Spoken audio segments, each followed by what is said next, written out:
You stand on the wooden deck near the stern, and the world is changing. It is the last day of October, and this is the final time the sun will rise above the horizon for many weeks. The ship around you, a sturdy three-masted steam bark reinforced for ice, sits motionless. It is not floating, it is held. The new sea ice has gripped the hull in a quiet, unbreakable embrace, and the vessel has become a small island of oak and iron in the middle of a spreading white plain. The temperature is 30 degrees below freezing, but the air is so dry that the cold feels like a steady, clean pressure against your cheeks rather than a sharp bite. Your breath curls away in small, deliberate puffs that catch the last of the orange light and then vanish. The sun has already slipped below the edge of the ice. What remains is a long farewell of color. The sky near the southern horizon holds a band of pale gold, and above it a wash of lemon yellow that melts into a band of soft green. The green stretches upward into a vast dome of deep, cold blue, and directly overhead the blue is so dark it is nearly black, with a single bright point of a star already visible. The transition is not rapid. It unfolds over hours.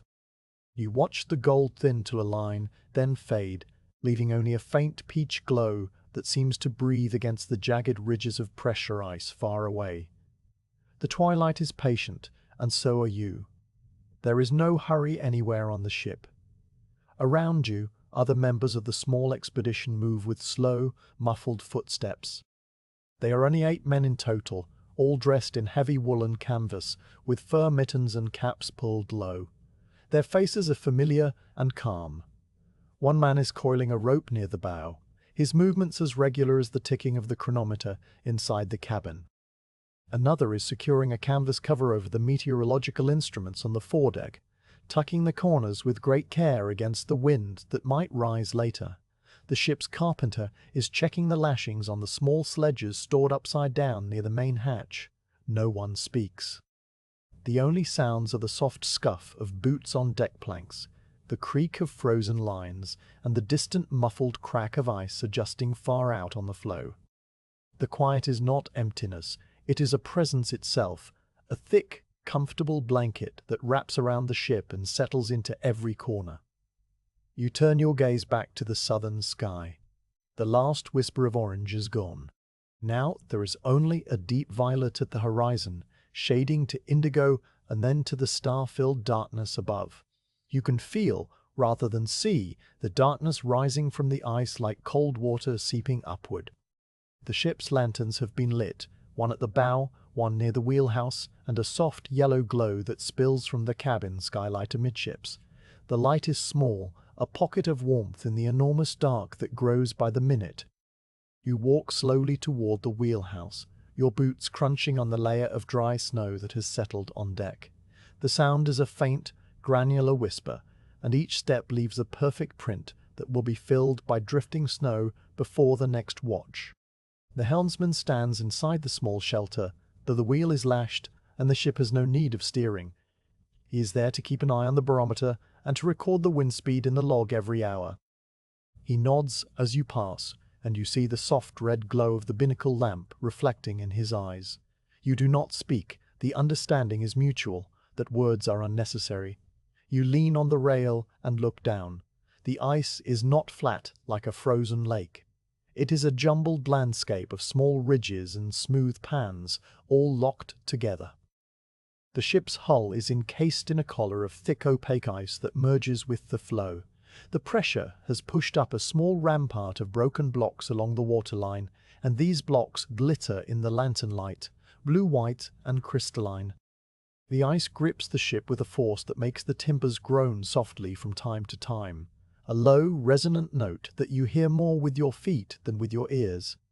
It is a sound that will become as familiar as your own breathing over the coming months. You climb down the short ladder to the main cabin. The hatch is heavy, insulated with felt, and it closes behind you with a gentle thud. The change in atmosphere is immediate.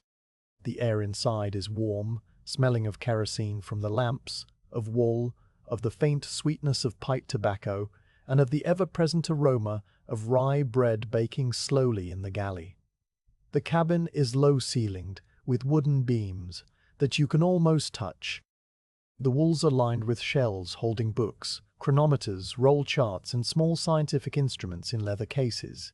A large table dominates the center of the space, its surface worn smooth by years of scrubbing and use. On it sits the ship's logbook, an inkwell, a ruler, and a neatly aligned row of pencils. The kerosene lamp hanging from a beam above the table casts a steady, warm circle of light, leaving the corners of the cabin in soft shadow. The stove in the corner, a small iron cylinder with a glass window, glows a deep, friendly orange and sends a gentle wave of heat through the room. You remove your outer mittens and coat, hanging them on a wooden peg near the door, and sit on the bench that runs along the wall. The other men drift in one by one. There is the meteorologist, a quiet man with spectacles, who immediately goes to the desk to check the barograph trace. The doctor, who also serves as the naturalist, sits by the stove with a small notebook and begins to sketch the growth of ice crystals on the window pane. The engineer enters from the engine room, wiping his hands on a rag, and pours himself a mug of hot water from the kettle that never leaves the stove. The cook, a patient man with flour-dusted sleeves, brings in a loaf of dark bread and a slab of butter, placing them on the table with quiet precision. The small group assembles without ceremony, each finding a place in the familiar geometry of the cabin. There is no eager conversation, only the quiet murmur of necessary words, the depth of ice measured at the noon hole, the hourly temperature readings, the condition of the dogs in their snow shelters on the lee side of the ship. The words are spoken softly, and the silences between them are long and comfortable. You take your seat at the end of the table, near the porthole that is now completely dark. You can feel the immense weight of the night pressing against the glass, but inside, the lamplight holds it at bay. You pull the logbook toward you and read the entry from the previous evening, written in a neat, unhurried hand. The entry notes the barometric pressure, the wind direction, calm, the sky condition, overcast to clear, and the temperature. It ends with a simple sentence: "The sun set for the last time this year at 14:12 hours, ship's time." You dip the pen in the inkwell and begin to write the new entry. You record the time, 200 hours, and the same temperature as before, a steady -31. The sky is now clear with a few high, thin clouds to the south. The ice is cracking occasionally to the northeast. You write slowly, forming each letter with care, because this log will be a companion through the long dark, a pattern of small facts that will stitch the days together. The act of writing is soothing, the scratch of the nib, the flow of ink, the tidy columns of numbers. When you finish, you blot the page and close the logbook, aligning it precisely with the edge of the table. The evening meal is simple: thick pea soup with salt pork, hard biscuits, and the fresh bread with butter. You eat slowly, letting the warmth of the soup spread through you. The spoons make gentle clinking sounds against the tin bowls. The bread has a firm crust and a soft, tangy interior, and you chew each bite thoroughly. Outside, the wind has picked up slightly, a low hum in the rigging that sounds like a distant cello. The ship responds with a series of small creaks and ticks, as if settling deeper into its icy berth. Someone mentions that the moon will not rise again for another week, and that thought lingers in the quiet. The darkness will be complete, unbroken by any natural light except the stars and, perhaps, the aurora. You find this prospect not frightening, but strangely restful. The long night ahead is like a vast, calm sea, and you are simply drifting into it. After the meal, you go back up on deck. The change is startling. The twilight has fully gone, and the night is absolute. There is no moon, no hint of dawn. The sky is a black velvet dome, scattered with thousands of stars that shine with a hard, unwavering brilliance. You have never seen stars like this. They do not twinkle. They glow with a steady, piercing light, and the Milky Way is a broad river of faint, icy dust stretching from horizon to horizon. The cold is deeper now, and the snow underfoot squeaks with each step, a high, dry sound like tiny pieces of cork rubbing together.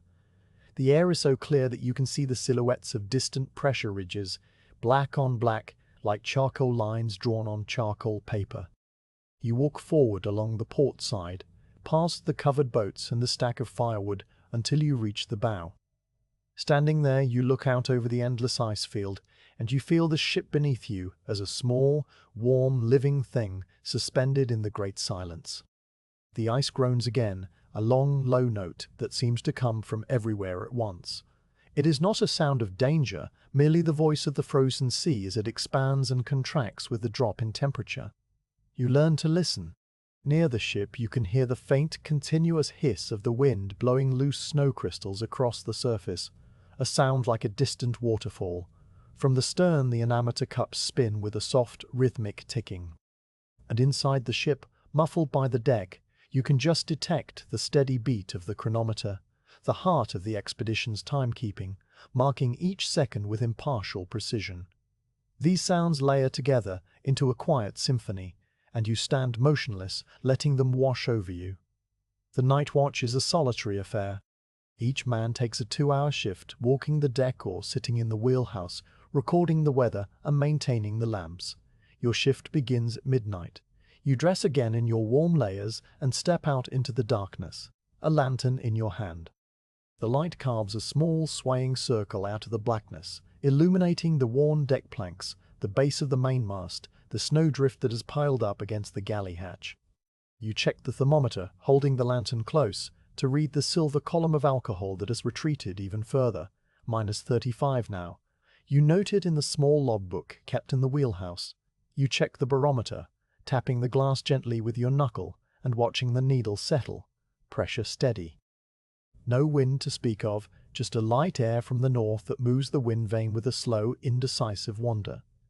You trim the wick of the bow lantern, and the flame rises, brightening and then settling into a steady, golden point.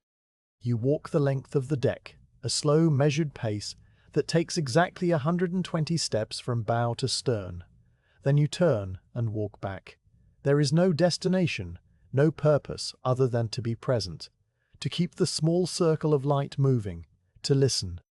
The cold makes your nose hair stiffen and your eyelashes feel heavy, but your body is warm inside the layers of wool. The exercise is gentle, almost meditative. With each pass, you notice small details, the way the frost has built up on the starboard rigging in feathery, fern-like patterns. The print of a fox, a single curious track that approaches the ship and then turns away, frozen into the snow. The soft, deep shadow under the suspended lifeboat. You imagine the fox passing hours ago, silent and white, its breath also making small clouds, its ears twitching at the sound of the creaking ship.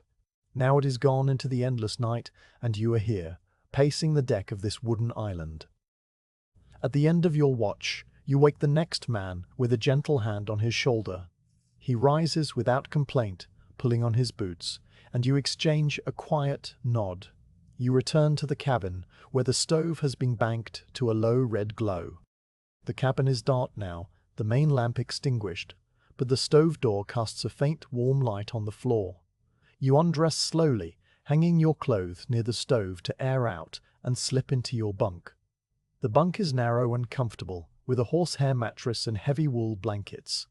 The pillow is cool against your cheek.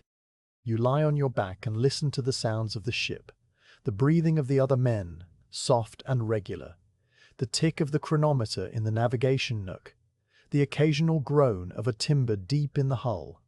The ship feels like a living creature, breathing and shifting around you. Outside, the night is vast and silent, stretching in all directions to the pole and beyond. There is no dawn to wait for, no hurry toward morning. The darkness is simply here, and it will be here for a very long time. You close your eyes and sleep comes like a slow tide, carrying you into a dreamless, restful dark that is no different from the dark outside the porthole. The waiting has begun, and it asks nothing of you but patience. And so you give it that, easily, with each slow breath. You wake not to light, but to a subtle shift in the sounds of the ship. The bunk beneath you is a narrow wooden frame with a thin horsehair mattress that has molded itself to the shape of your body over the past weeks. The blankets are heavy wool, grey and slightly rough against your chin, and they trap a pocket of warmth that feels precious against the cold air of the cabin. For a long moment, you lie still, listening. There is no hurry.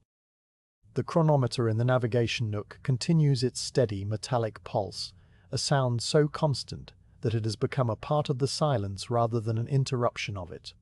From the other bunks come the deep, slow breaths of the men still asleep, each rhythm slightly different. The stove makes a faint ticking noise as the metal expands, and the banked coals settle with a soft, granular sigh. No wind outside. The ship is utterly motionless, frozen so completely into the ice that there is no rocking, no sway, no sensation of floating. You might as well be in a wooden house built on solid ground. You sit up slowly, the blankets falling away, and the cold air touches your face like a cool, dry cloth. The cabin is dim. The only light comes from the small glass window of the stove door, which casts a low, orange-red glow on the planks of the floor, and from the faint grey suggestion of the skylight above, though it is still the middle of the long night and the sky offers no real illumination. You dress in the same careful sequence you have performed every day, first the long woolen undergarments, then a thick flannel shirt, then 2 pairs of socks, the outer one of heavy oiled wool. You pull on trousers of canvas and wool, a sweater with a high collar, and soft leather boots that reach just below the knee. Each movement is slow and deliberate because the cold makes the joints stiff and because there is no reason to rush. The fabric smells of wool and wood smoke, a clean, comforting scent. You lace the boots with a leather thong, making the knot just tight enough to stay without pressing on the foot. You walk quietly to the galley, a space that is really just one corner of the main cabin partitioned by a wooden counter. The cook is already there, moving with the silent efficiency of long habit. The kettle on the stove sends up a thin column of steam that curls and dissipates near the ceiling. You pour hot water into a tin mug, add a few leaves of black tea from the canister, and hold the mug in both hands, feeling the warmth seep through the metal into your palms. The porthole nearest the galley is thick with frost on the inside, and you can see nothing through it except a blurred blue-grey darkness. The frost has grown in feathery patterns, spreading from the edges inward, and you trace one of the patterns with your finger, leaving a clear trail on the glass that immediately begins to cloud over again. The cook slides a plate with a slice of yesterday's dark bread and a pat of butter toward you. You eat standing up, chewing slowly, the bread dense and slightly sour. The butter is cold and hard, but it softens on the warm bread and releases a creamy, salty taste. You finish the tea, rinse the mug in a small basin and pull on your outer layers, a heavy wool jacket, a canvas windbreaker with a fur-lined hood, and thick mittens that hang from a cord around your neck. Stepping out onto the deck is like entering a different world. The air is so cold that the first breath stings the inside of your nose and makes you blink. The temperature today is 38 degrees below freezing, and the dryness pulls the moisture from your skin. You pause just outside the hatch to let your body adjust. The deck planks are covered with a layer of granular snow, hard-packed and gritty, and they crunch under your boots with a sound like walking on very fine gravel. The ship's superstructure rises around you, the main mast thick and solid, its lower section coated in a rime of frost that glitters dully in the light of the single lantern still burning at the bow. The rigging is a web of frozen lines, some as thick as your wrist, others thin as a pencil, all painted white by the frost and stretched taut by the cold. They do not move. The sails were furled and stowed months ago, bound tight to the yards with canvas covers, and now the yards themselves are merely horizontal bars of ice, barely distinguishable from the rest of the rigging. You walk forward toward the bow, your path taking you past the wheelhouse. Its windows are opaque with frost on the outside and condensation on the inside, so the man on watch is only a dark, indistinct shape. The wheel, useless now, is lashed with a loop of heavy rope. Beside it, the binnacle stands like a small shrine, its brass fittings tarnished to a soft brown, the compass card visible through the glass, sitting motionless on its pivot. The card points north, but north here is a tricky concept. The magnetic pole lies somewhere to the southwest, and the declination is a number you have all memorized and applied to every bearing. Still, the compass is a comfort, a small, steady companion in the dark. At the bow, you stop and look up at the bowsprit. It is a long spar of Douglas fir that extends forward over the ice like a pointing finger, crusted with layers of frozen spray from the autumn gales, now smoothed over by snow. The ice on it is not uniform. It is formed in ridges and scallops along the grain of the wood, frozen droplets that caught on the underside and built outward into tiny downward-pointing icicles.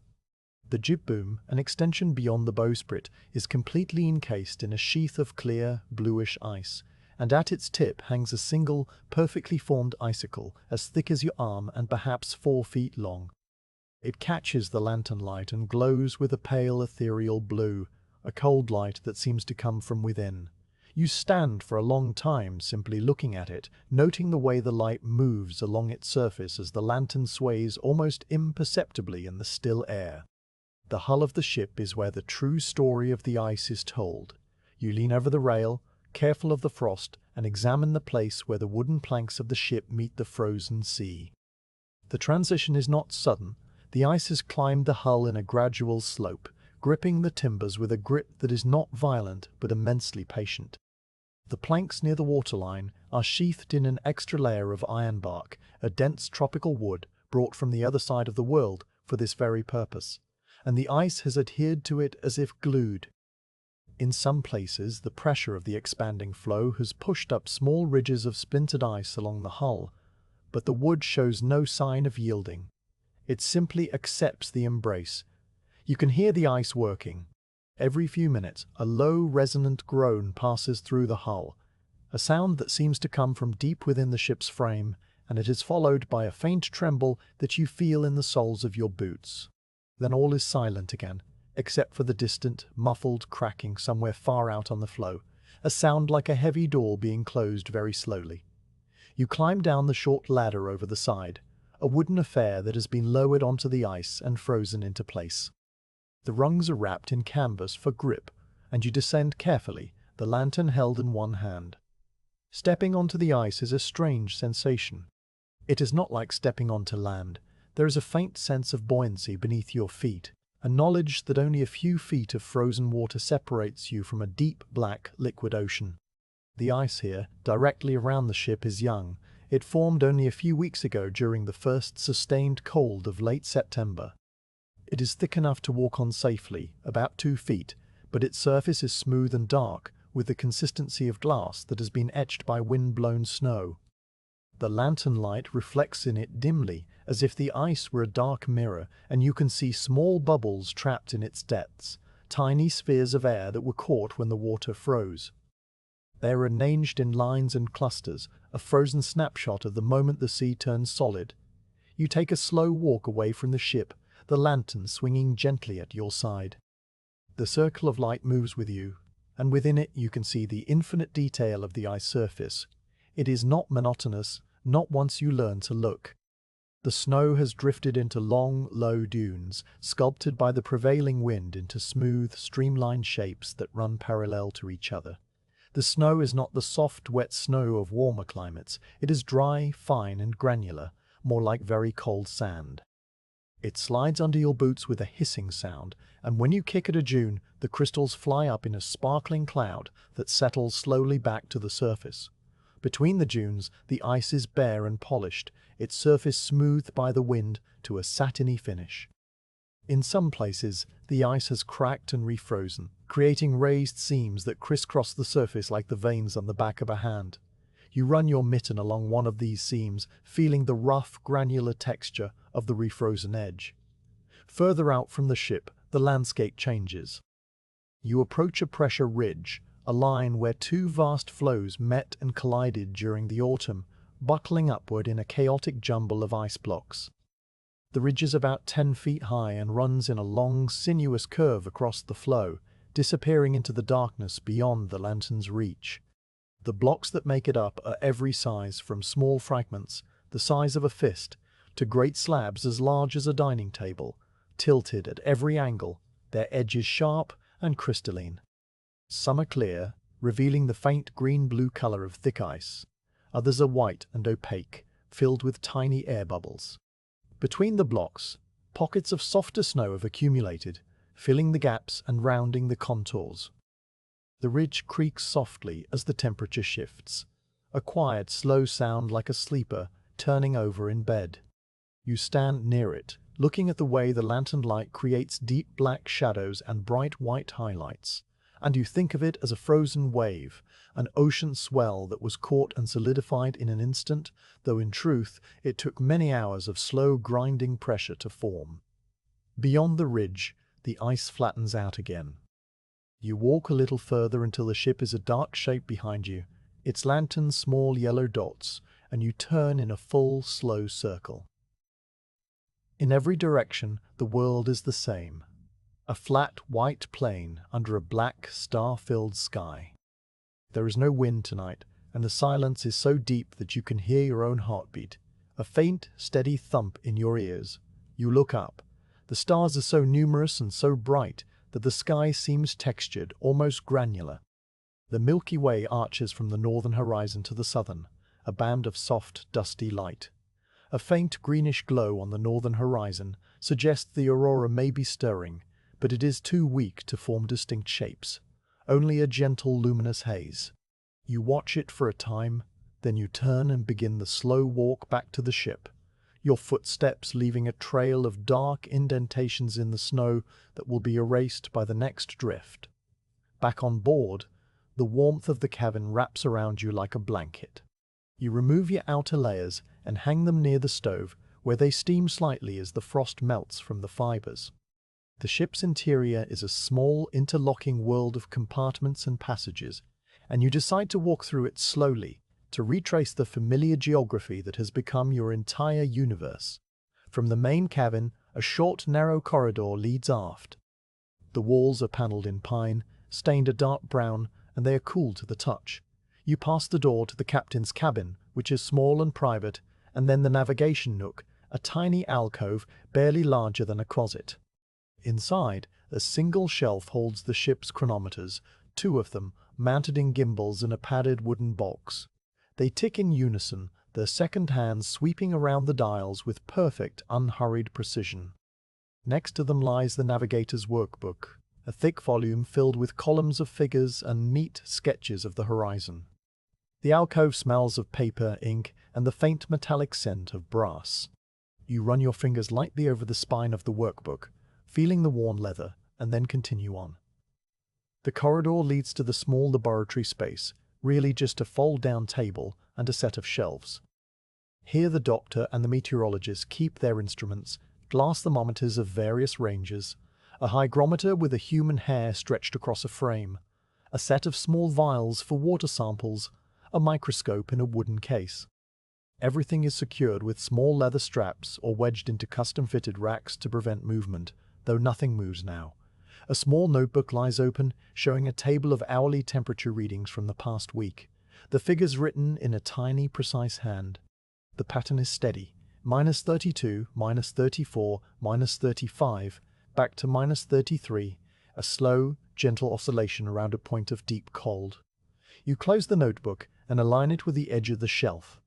Further aft, a steep ladder leads down to the lower deck, where the engine room and storage holds are located. The engine itself is a large black iron mass, a compound steam engine that has been cold and silent since the ship entered the ice. The metal is cold to the touch, and a faint smell of oil and old coal dust hangs in the air. The engineer visits it every day, oiling the bearings and turning the flywheel a quarter turn to keep it from seizing. But there is no steam, no fire in the boiler, no noise. The engine room is a cavern of shadow, the lantern light catching on brass gauges and copper pipes that run along the ceiling. You walk slowly around the engine, your footsteps echoing slightly on the iron plates of the floor, noting the neat racks of spare parts, the wrenches hanging on the wall, the spare propeller stowed in a corner. Everything is in order, patient, waiting. The hold is further forward, down another short ladder. This is the larger space on the ship, a dark, timber-framed cavern that runs the full width of the hull. It is cold here, as cold as outside, and your breath forms clouds. The hold is filled with the expedition's supplies, stacks of wooden crates containing tinned meat, dried vegetables, flour, sugar, tea, and cocoa, barrels of salt pork and beef, casks of kerosene, bales of wool blankets, coils of spare rope, extra canvas for sails, sledges and skis, and a mountain of coal in a wooden bunker that occupies the forward section. The crates are all stenciled with neat black letters indicating their contents. You walk between the stacks, running your hand along the rough wood, feeling the cold of the iron bands. The smell is of pine, tar, old wood, and the faint sweet scent of dried apples from one of the barrels. You think of all this food, this warmth, this carefully planned abundance, and the thought is like a small, cozy fire in your mind. The hold is silent, save for the faint creak of the hull timbers pressing against the ice. The pressure here is more audible. You can hear the ice grinding softly, a low, continuous murmur that seems to come from all sides. It is a sound of immense, slow force, but it is not alarming. The ship was built for this. The oak and ironbark hold, and the ice holds it, and the arrangement is one of mutual, patient acceptance. You climb back up to the main cabin, and the warmth envelops you again. The chronometer still ticks. The stove still glows. The men are beginning to stir, moving through their own slow, quiet routines. You take your seat at the mess table, near the porthole that shows only blackness, and you pull the logbook toward you. You record the time, the temperature, the barometric pressure, and a brief note about the condition of the ice. Pressure ridge to the SE has increased in height, new cracks in the young ice near the ship. The pen scratches softly. The ship sighs. Outside, the long, still dark continues, and inside, the small, warm lights of the cabin hold it at bay. You close the logbook, fold your hands on the worn table, and listen to the quiet, predictable sounds of your tiny wooden world, suspended in the endless polar night. The true work of the polar night is learning to see in the dark. After the first weeks of perpetual blackness, your eyes begin to change.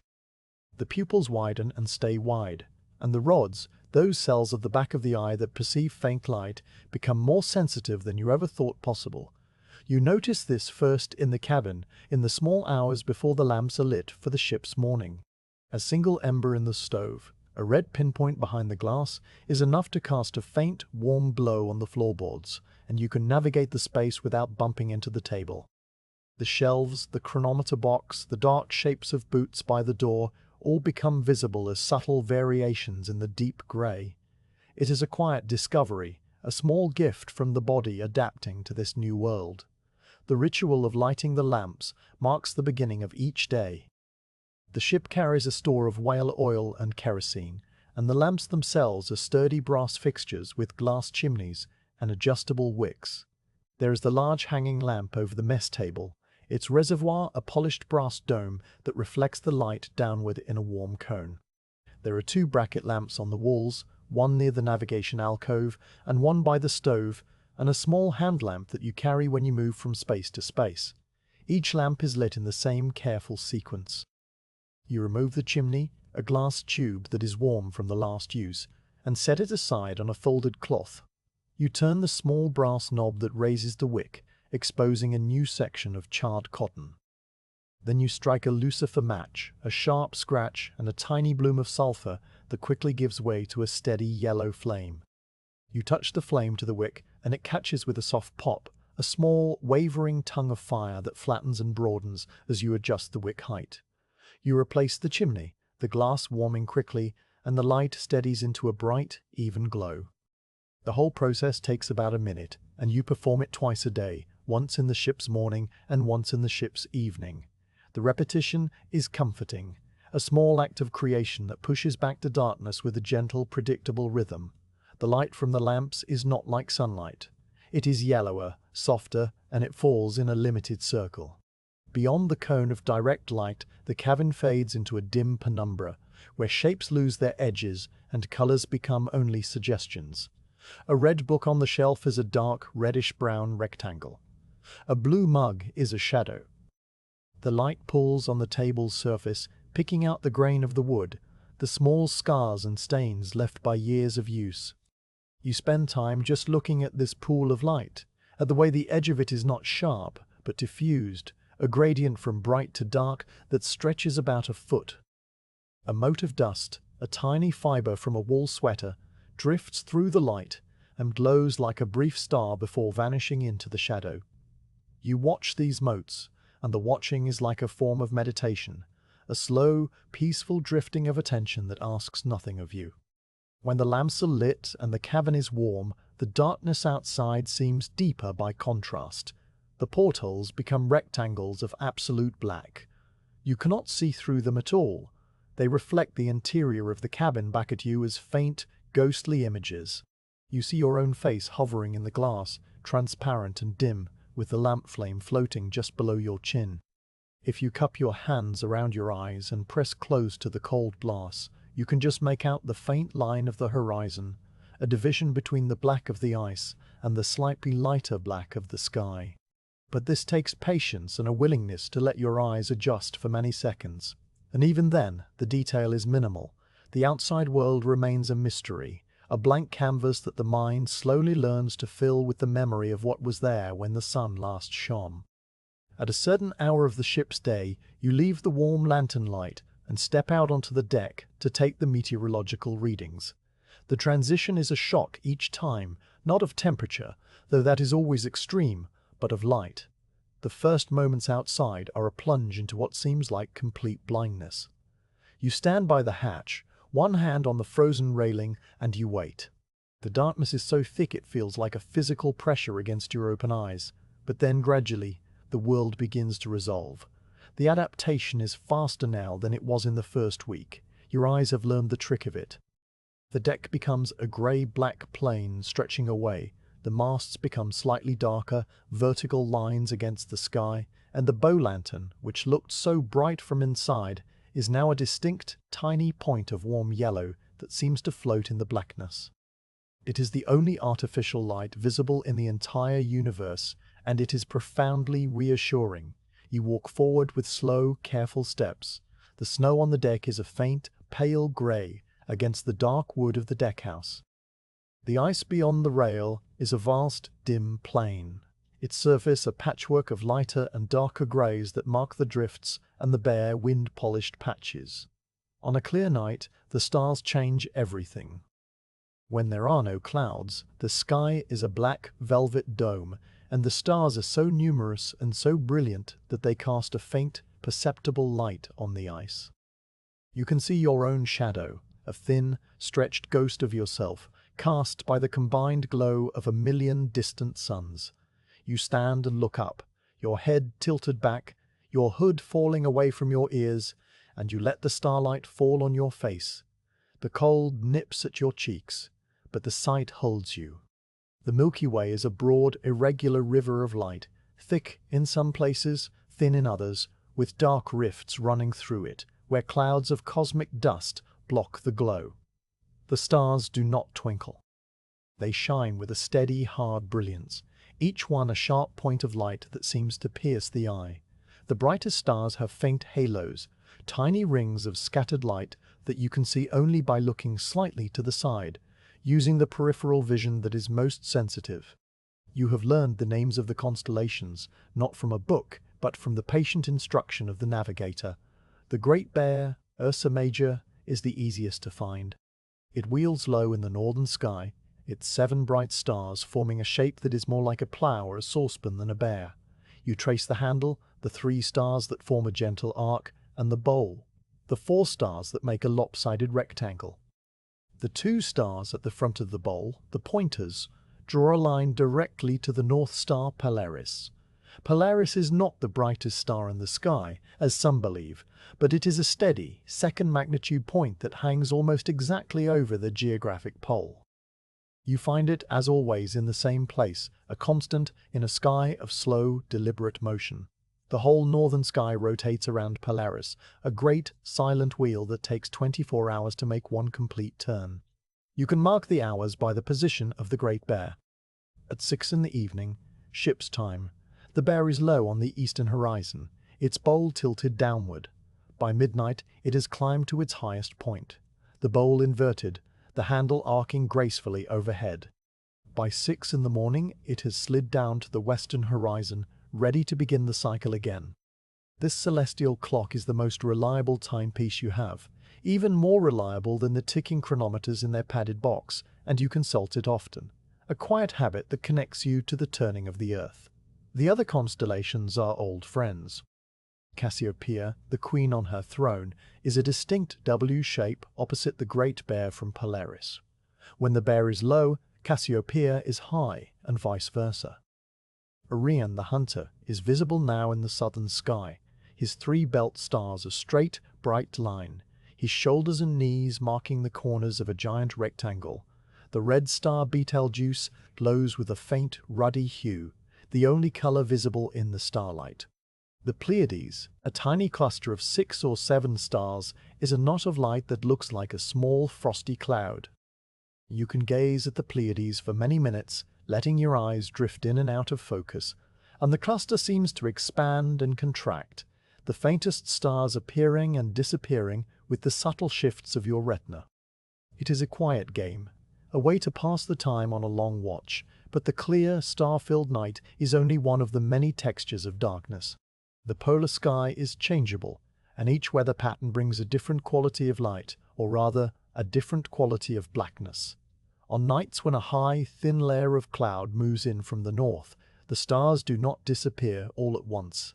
They fade gradually, first the faintest ones, then the brighter ones, until only the very brightest, like Vega and Capella, remain as dim, blurry patches behind a veil. The sky becomes a uniform, deep grey, and the ice loses its starlit texture, becoming a smooth, featureless plain that merges with the sky at an invisible horizon. The darkness is softer, closer, and the air feels slightly warmer, though the thermometer remains at -30. The silence deepens because the wind usually drops before such a cloud layer arrives, and the whole world becomes a muffled, velvet chamber. Walking on the ice on such a night is an exercise in trust. You cannot see your feet, and you must rely on the feel of the snow under your boots, the slight give of a drift, the hard resistance of bare ice. You move slowly, your arms slightly extended, and the lantern, if you carry it, lights a small, sharp-edged circle that seems to float in an infinite void. The darkness outside the lantern is absolute, a black so deep it feels like a substance, a soft black wool that presses gently against the glass. There are nights of a different character, when the overcast is low and thick. On these nights the darkness is not soft but heavy, and it seems to absorb all light. Even the ship's lanterns, visible from a distance, are reduced to tiny, dim specks, like candle flames seen through several layers of gauze. The air feels damp, and tiny ice crystals, not quite snow, not quite fog, hang in suspension, catching on your eyelashes and the fur of your hood. The world shrinks to an intimate sphere. You can see perhaps 10 feet in front of you, and every surface is coated in a fine white rime. The rigging becomes a filigree of frost, and the deck rails grow a thick, velvety layer of white that softens every edge.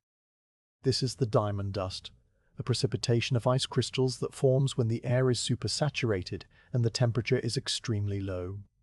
It sparkles in the lantern light, millions of tiny floating mirrors that drift and swirl with the slightest movement of air. You can wave your hand through a cloud of diamond dust and watch it eddy, the crystals catching the light and then fading as they settle. It is a silent, beautiful phenomenon, and you can stand in it for long minutes, simply watching the gentle drift of frozen light. Then there are the moonlit nights. The moon, when it is in the sky, transforms the polar landscape. The darkness retreats not into light, but into a world of silver and blue and deep, velvety shadow. A full moon over the ice is an event that you all note in the logbook and look forward to. The moon rises and sets on its own schedule, a cycle that takes about 25 hours, so its appearance shifts relative to the ship's clock. For a week or so each month, the moon is above the horizon for the entire ship's night, and it is during these periods that the ice reveals its true topography. The moonlight, reflected from the vast white plain, creates a soft, indirect illumination that is bright enough to read a book by, if one were so inclined. The pressure ridges cast long, sharp-edged shadows that are the darkest blue-black, while the crests of the ridges are highlighted in pure, cold white. The snow drifts become soft, rounded forms, their curves gentle and luminous. You can walk for some distance from the ship without a lantern, guided by the moon shadows, and the world takes on a surreal, dreamlike quality. The stars, where the moon's glare doesn't wash them out, are still visible, but they are fainter, and the sky itself is a deep, luminous navy blue, not the black of a moonless night. The moon itself, a brilliant silver-white disk, hangs in the sky, its features clearly visible, the dark plains of the Maria, the bright rays of the craters, the jagged thermometer where light and shadow meet on the lunar surface. You can gaze at the moon through the ship's small telescope, a brass instrument that you set up on the deck, and the view is steady and clear. The craters leap into relief, their walls casting tiny, sharp shadows, and you can spend an hour tracing the rims and central peaks. The moon is a companion on these nights, a quiet, familiar face that has looked down on the polar ice for eons, and you feel a kinship with it, a shared watcher in the long dark. After a snow squall, the darkness has yet another character. The squalls here are not violent, they are gentle, steady fallings of fine, dry snow that can last for a day or more. The air becomes thick with falling flakes and visibility drops to near zero. The ship's lanterns are the only points of reference, and even they are soft, glowing orbs that seem to hang in the air without a source. The snow muffles every sound, so that the usual creaks and groans of the ice are swallowed, and the silence is the deepest of all. When the snow finally stops and the clouds begin to clear, there is an exquisite period of transition. The ceiling of cloud breaks apart into separate patches, and between them the sky appears in deep indigo channels. The indigo is not black, it is a rich, saturated blue that seems to hold the memory of the departed snow.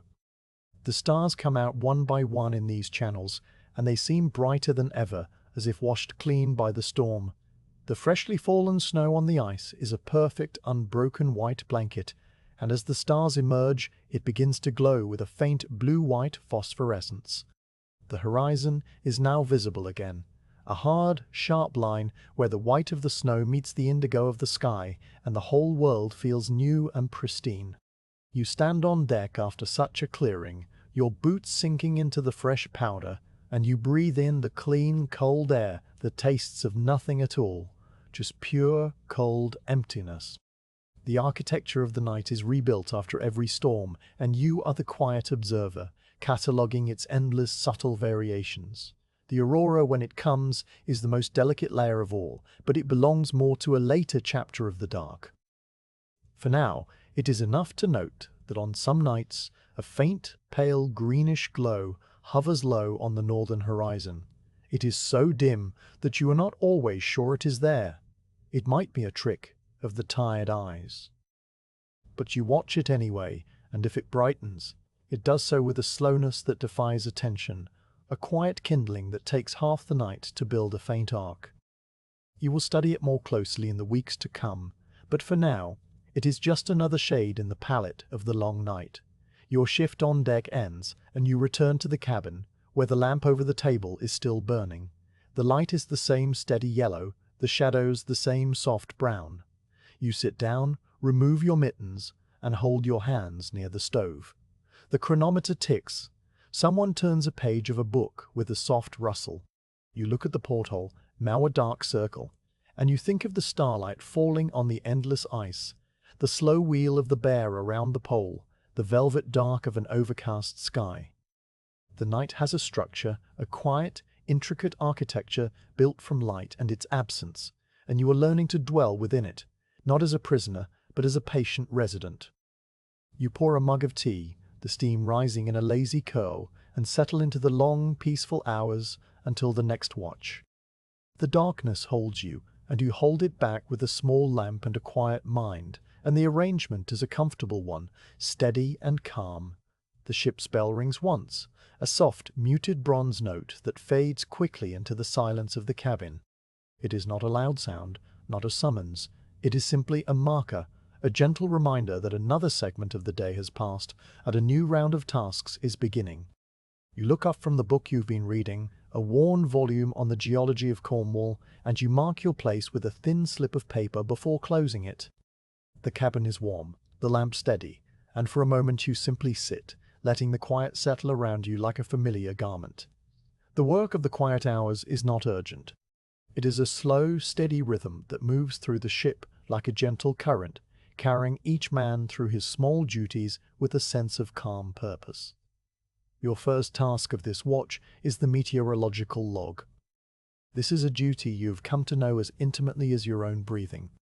The instruments are kept in a small shelter on the ice, about 50 yards from the ship's port side, a wooden box raised on legs and painted white, with slatted sides that allow the air to circulate freely while protecting the thermometers from direct radiation.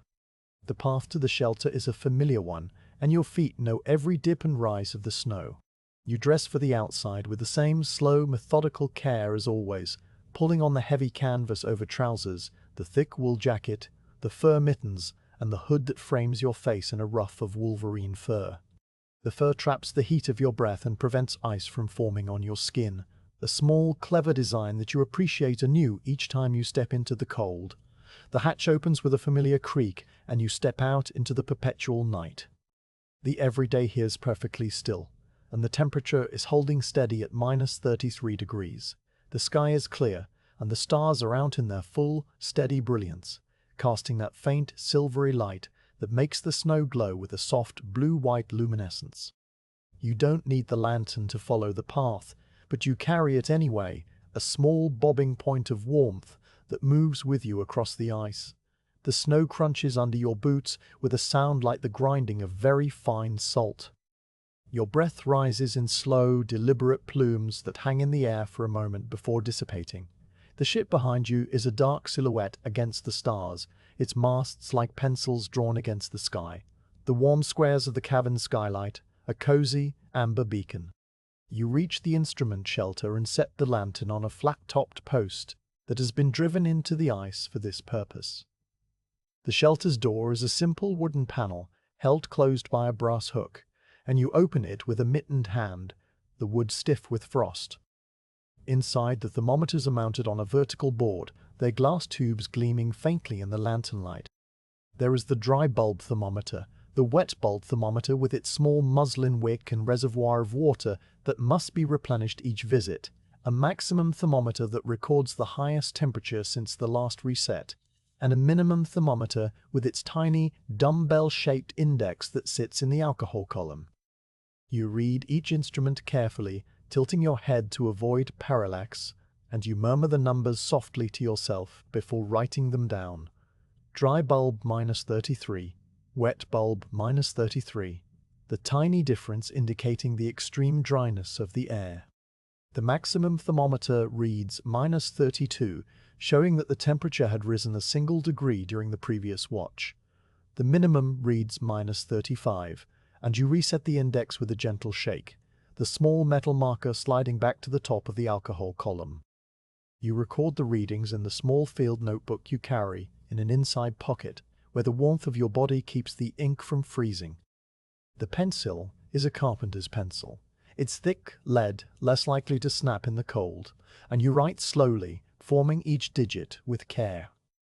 The pages of the notebook are filled with columns of these numbers, day after day, a tapestry of minute variations that trace the pulse of the polar winter. You check the wet bulb wick and find it frozen solid, of course, so you replace it with a fresh one from the supply you carry, moistening it with water from a small insulated flask. The water is cold but not frozen, and the muslin soaks it up, darkening as it wets. You adjust the wick so it fits snugly around the bulb of the thermometer, and you close the shelter door with a soft click. Before returning to the ship, you stand for a moment, looking out at the ice field. The starlight is enough to see the subtle contours of the landscape, the low-pressure ridge to the southeast, the flat, smooth pan of young ice to the north, the dark line of a lead that opened and refroze a week ago. Everything is still. The silence is so complete that you can hear the faint hiss of the lantern's flame, a tiny, steady whisper. You take a deep breath, feeling the cold air fill your lungs, and then you turn and walk back along the path, your footprints from the outward journey still visible as dark indentations in the powder. Back inside the ship, you go first to the navigation alcove to transcribe your readings into the main logbook. The alcove is a small, cozy space, its shelves lined with almanacs, star charts, and the 2 chronometers that tick away in their padded box. You sit on the small stool, the logbook open on the narrow desk, and you copy the numbers from your field notebook, adding a brief note about the sky condition. Clear, no wind, aurora faint to the N. The pen glides over the paper with a soft scratching sound, and the ink dries quickly in the warm, dry air. The logbook is a thick, leather-bound volume, its pages already filled with weeks of similar entries. You flip back to the beginning and see the first readings from the autumn, when the sun still rose and the temperatures were a mere 10 degrees below freezing. That world seems very far away now, a memory of a different life. The logbook is a bridge, a continuous thread that connects that lost autumn to this quiet present, and you feel a small, quiet satisfaction as you add your entry to the chain. Your meteorological duties complete for this watch, you move on to the next task. The ship's scientific program is modest but thorough, designed to occupy the long hours and contribute a small, careful piece to the larger puzzle of the natural world. Today your assignment is to assist the doctor, who also serves as the naturalist, with the collection and cataloguing of ice samples. You find him in the small laboratory space, a corner of the main cabin that is lit by a separate bright lamp with a polished reflector. He is a quiet man with spectacles and long, careful fingers that never seem to feel the cold. He nods as you approach, and together you begin the slow, methodical process. The ice samples are kept in a wooden box lined with felt, each sample a small rectangular block cut from different locations around the ship. The samples are labeled with small paper tags that indicate the date, location, and depth of collection. Your task is to measure the thickness of the crystal layers within each sample using a small hand lens and a ruler engraved with very fine markings.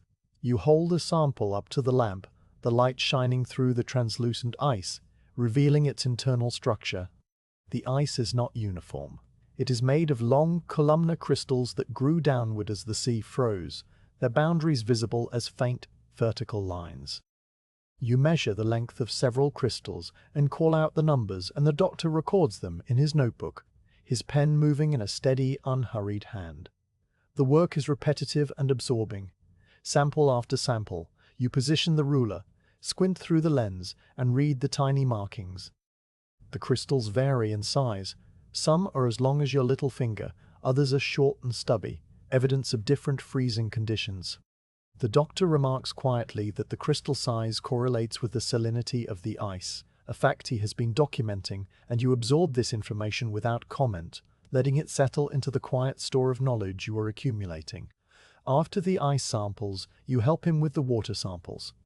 These are collected from a hole in the ice that is kept open by daily chipping, a small circular window into the dark sea below. The water is drawn up in a brass Nansen bottle, a cylinder with spring-loaded ends that snap shut at a predetermined depth, capturing a sample of water from that specific layer. Today's sample is from 50 meters down. The bottle is cold and dripping when you carry it to the lab, and you pour a small amount into a glass beaker. The water is clear, almost perfectly transparent, and it smells faintly of salt and a clean, cold nothingness. The doctor adds a few drops of silver nitrate from a dark glass bottle, and the water turns a milky white as the dissolved salts react. He titrates the sample, measuring the salinity, and you watch the slow, careful drip from the burette, each drop counted. The procedure takes a long time, and you stand by, handing him items as needed: a clean pipette, a glass stirring rod, a filter paper. The companionship is quiet and comfortable, the kind that requires no words. The lamp hisses softly, the chronometer ticks, and the tiny, precise work unfolds at its own unhurried pace. In the galley, the cook is beginning the preparations for the ship's dinner. The galley is a small, efficient space with a coal-fired stove that serves both for heating and cooking, a shallow sink with a hand pump that draws from a tank of melted ice water, and a set of sturdy shelves holding tins of flour, sugar, dried peas, and salt. The cook is a patient man with flour-dusted sleeves and a calm, unhurried manner.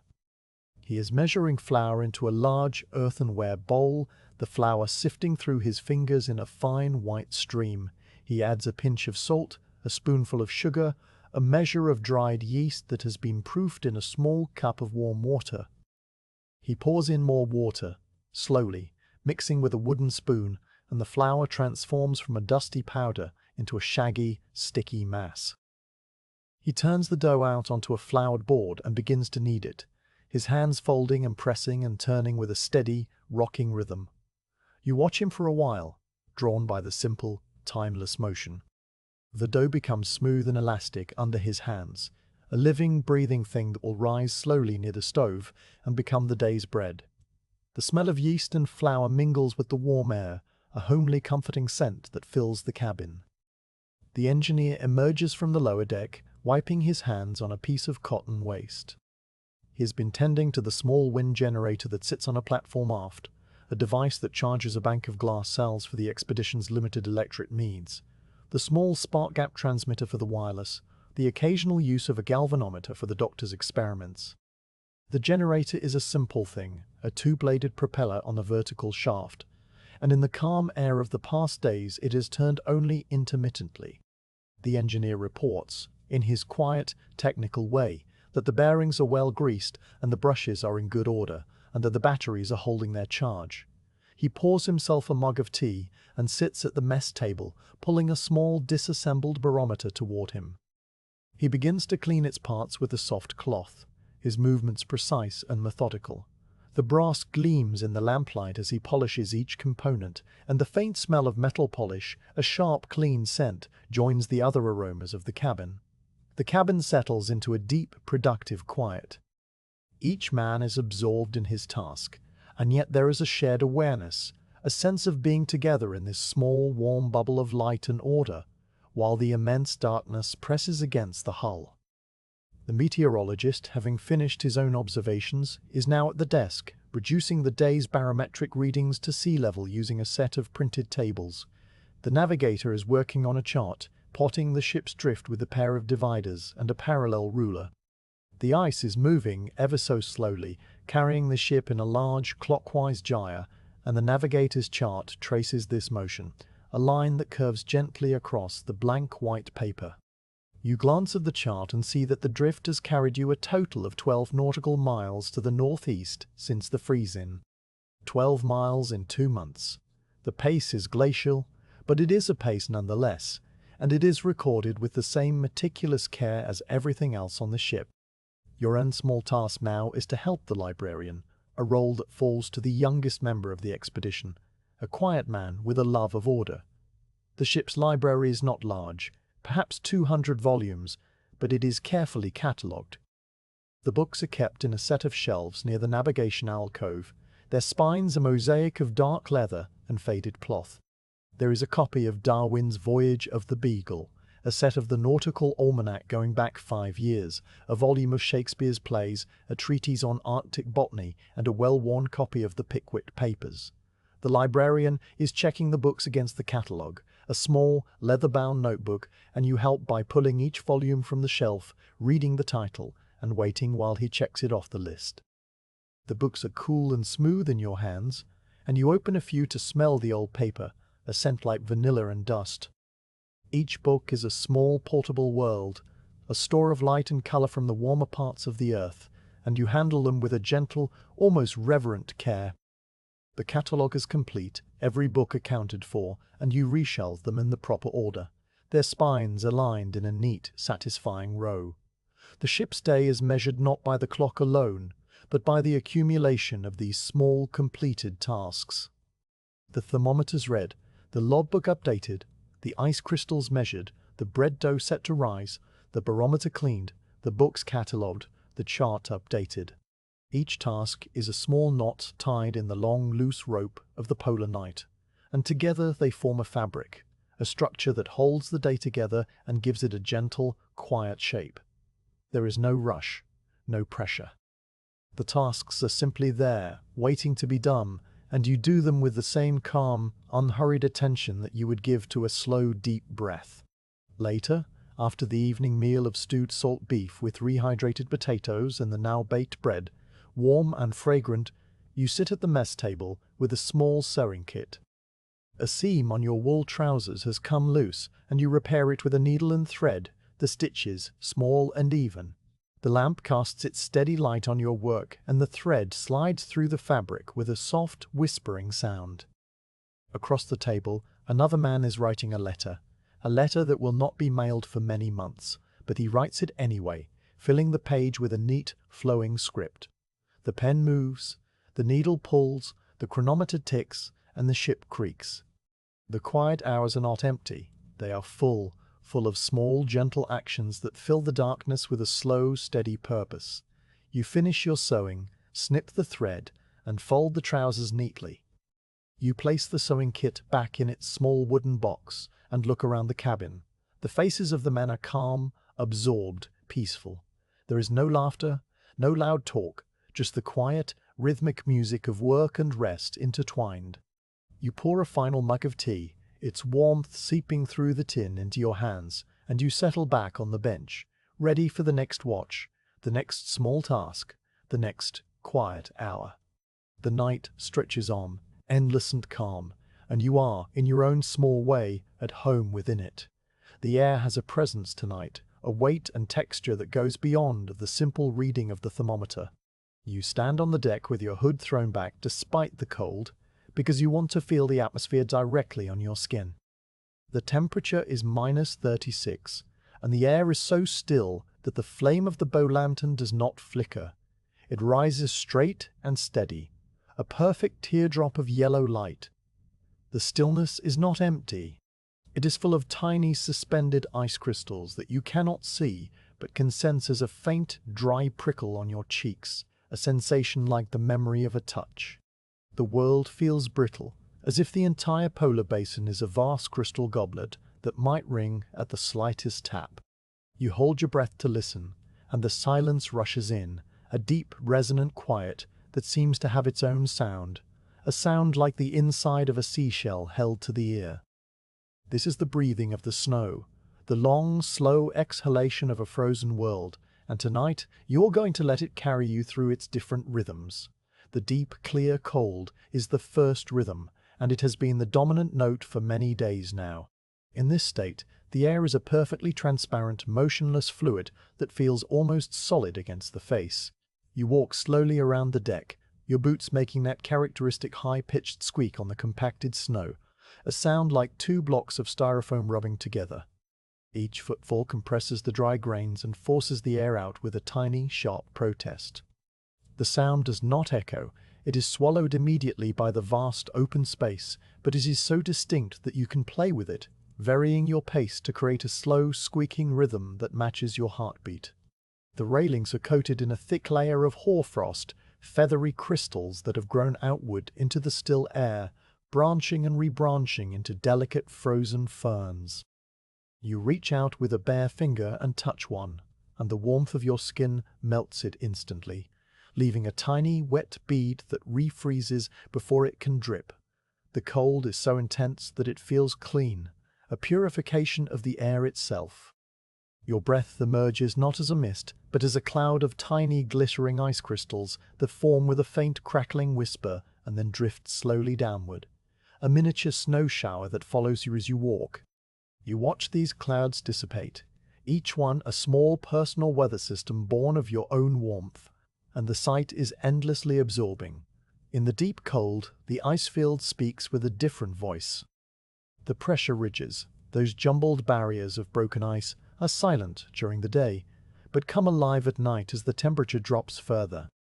You stand near the port rail and listen, and from far out on the floe comes a low, resonant groan, a sound that starts deep and rises in pitch before cutting off abruptly, like a note played on a giant underwater cello.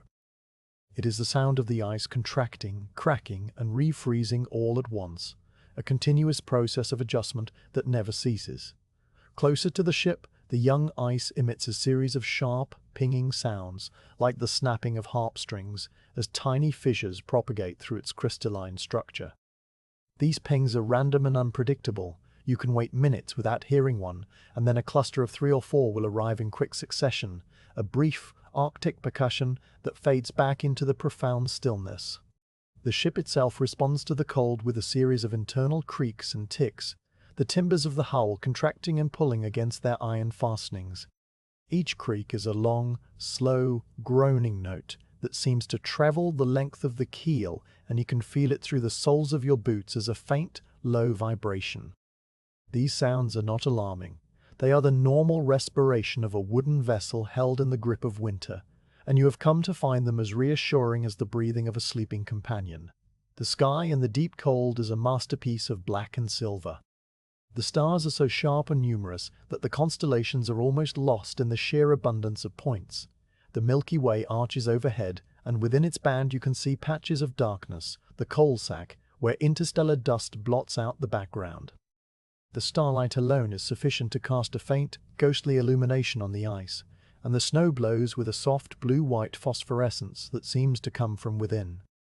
Shadows are sharp-edged and utterly black, so that a small snow boulder casts a shadow that looks like a hole punched in the universe.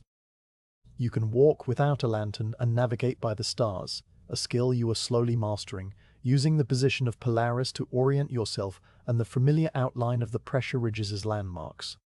The cold bites at any exposed skin, and you pull your hood forward so that the fur ruff creates a small, warm microclimate around your face, your breath trapped and recirculated, keeping the air moist. The silence is so profound that you can hear the blood moving in your ears, a faint, rhythmic susurration that becomes the background to all other sounds. This is the first rhythm of the snow's breathing, an inhale so deep and so long that it seems to suspend the world in a crystalline stasis. The change, when it comes, is almost imperceptible. You first notice it as a softening of the starlight, a slight blurring of the sharpest stars near the northern horizon. The air, which was perfectly clear, now seems to hold a faint, suspended haze. The temperature has risen a degree or two, and the deep, brittle silence begins to fill with a new texture. This is the second rhythm, the falling of the snow. It does not begin with a dramatic wind or a darkening sky. It simply starts as a few isolated flakes that drift down out of the blackness like tiny, lost moths. You hold out a mittened hand and watch as one lands on the dark wool, a perfect, six-pointed star that holds its shape for a moment before melting into a tiny dark spot of moisture. Then another flake lands, and soon the air is full of them, a gentle, steady descent of white that seems to appear from nowhere. The snow here is not the wet, heavy snow of temperate climates. It is fine and dry, more like cold dust, and it falls not in flurries, but in a calm, vertical curtain that softens every sound. You stand on deck and let the snow gather on your shoulders and the crown of your hood. The flakes are so light that you do not feel them land. You only notice the gradual accumulation, a thin white layer that builds with the patience of geological time. The ship is transformed. The sharp edges of the railings and the deckhouse become rounded and soft, the dark wood disappearing under a coating of white velvet. The rigging, which was a web of dark lines, is now a filigree of white cords, each strand thickened by the snow that clings to it. The bow lantern's light, which was a sharp point, becomes a diffuse golden glow, a soft orb that illuminates a sphere of falling flakes. The flakes themselves catch the light and sparkle, a gentle downward drift of tiny golden sparks. The sound of the snow falling is a whisper, a soft, continuous hiss that is just at the edge of hearing, like the sound of a distant rain on a still lake. It muffles everything. The creaks of the ship are softer, the groans of the ice more distant, the squeak of your boots replaced by a muffled crunch. The whole world is being wrapped in a layer of acoustic insulation, and the quiet deepens into something even more profound. You walk out onto the ice, leaving the ship behind. The snow is already ankle-deep in the drifts, and your footprints from earlier watches are completely erased. The world is a uniform, featureless white, a blank canvas that stretches to the invisible horizon. You cannot tell where the ice ends and the sky begins. They merge into a single, seamless, grey-white void. The snow continues to fall, steady and unhurried, each flake adding its tiny weight to the accumulation. You stand still and let it cover you, a slow, gentle burial. The cold is less intense now, moderated by the insulating blanket of cloud above, and the air feels almost soft against your cheeks. You listen to the hiss of the snow, a sound that is both continuous and made of a billion tiny, separate impacts, each flake landing with a faint, crystalline tick that is too small to hear individually but which, together, create a soft white noise. This is the exhale of the snow's breathing, a long, slow release of frozen breath that builds and builds, layer upon layer. After many hours, the snow begins to taper off.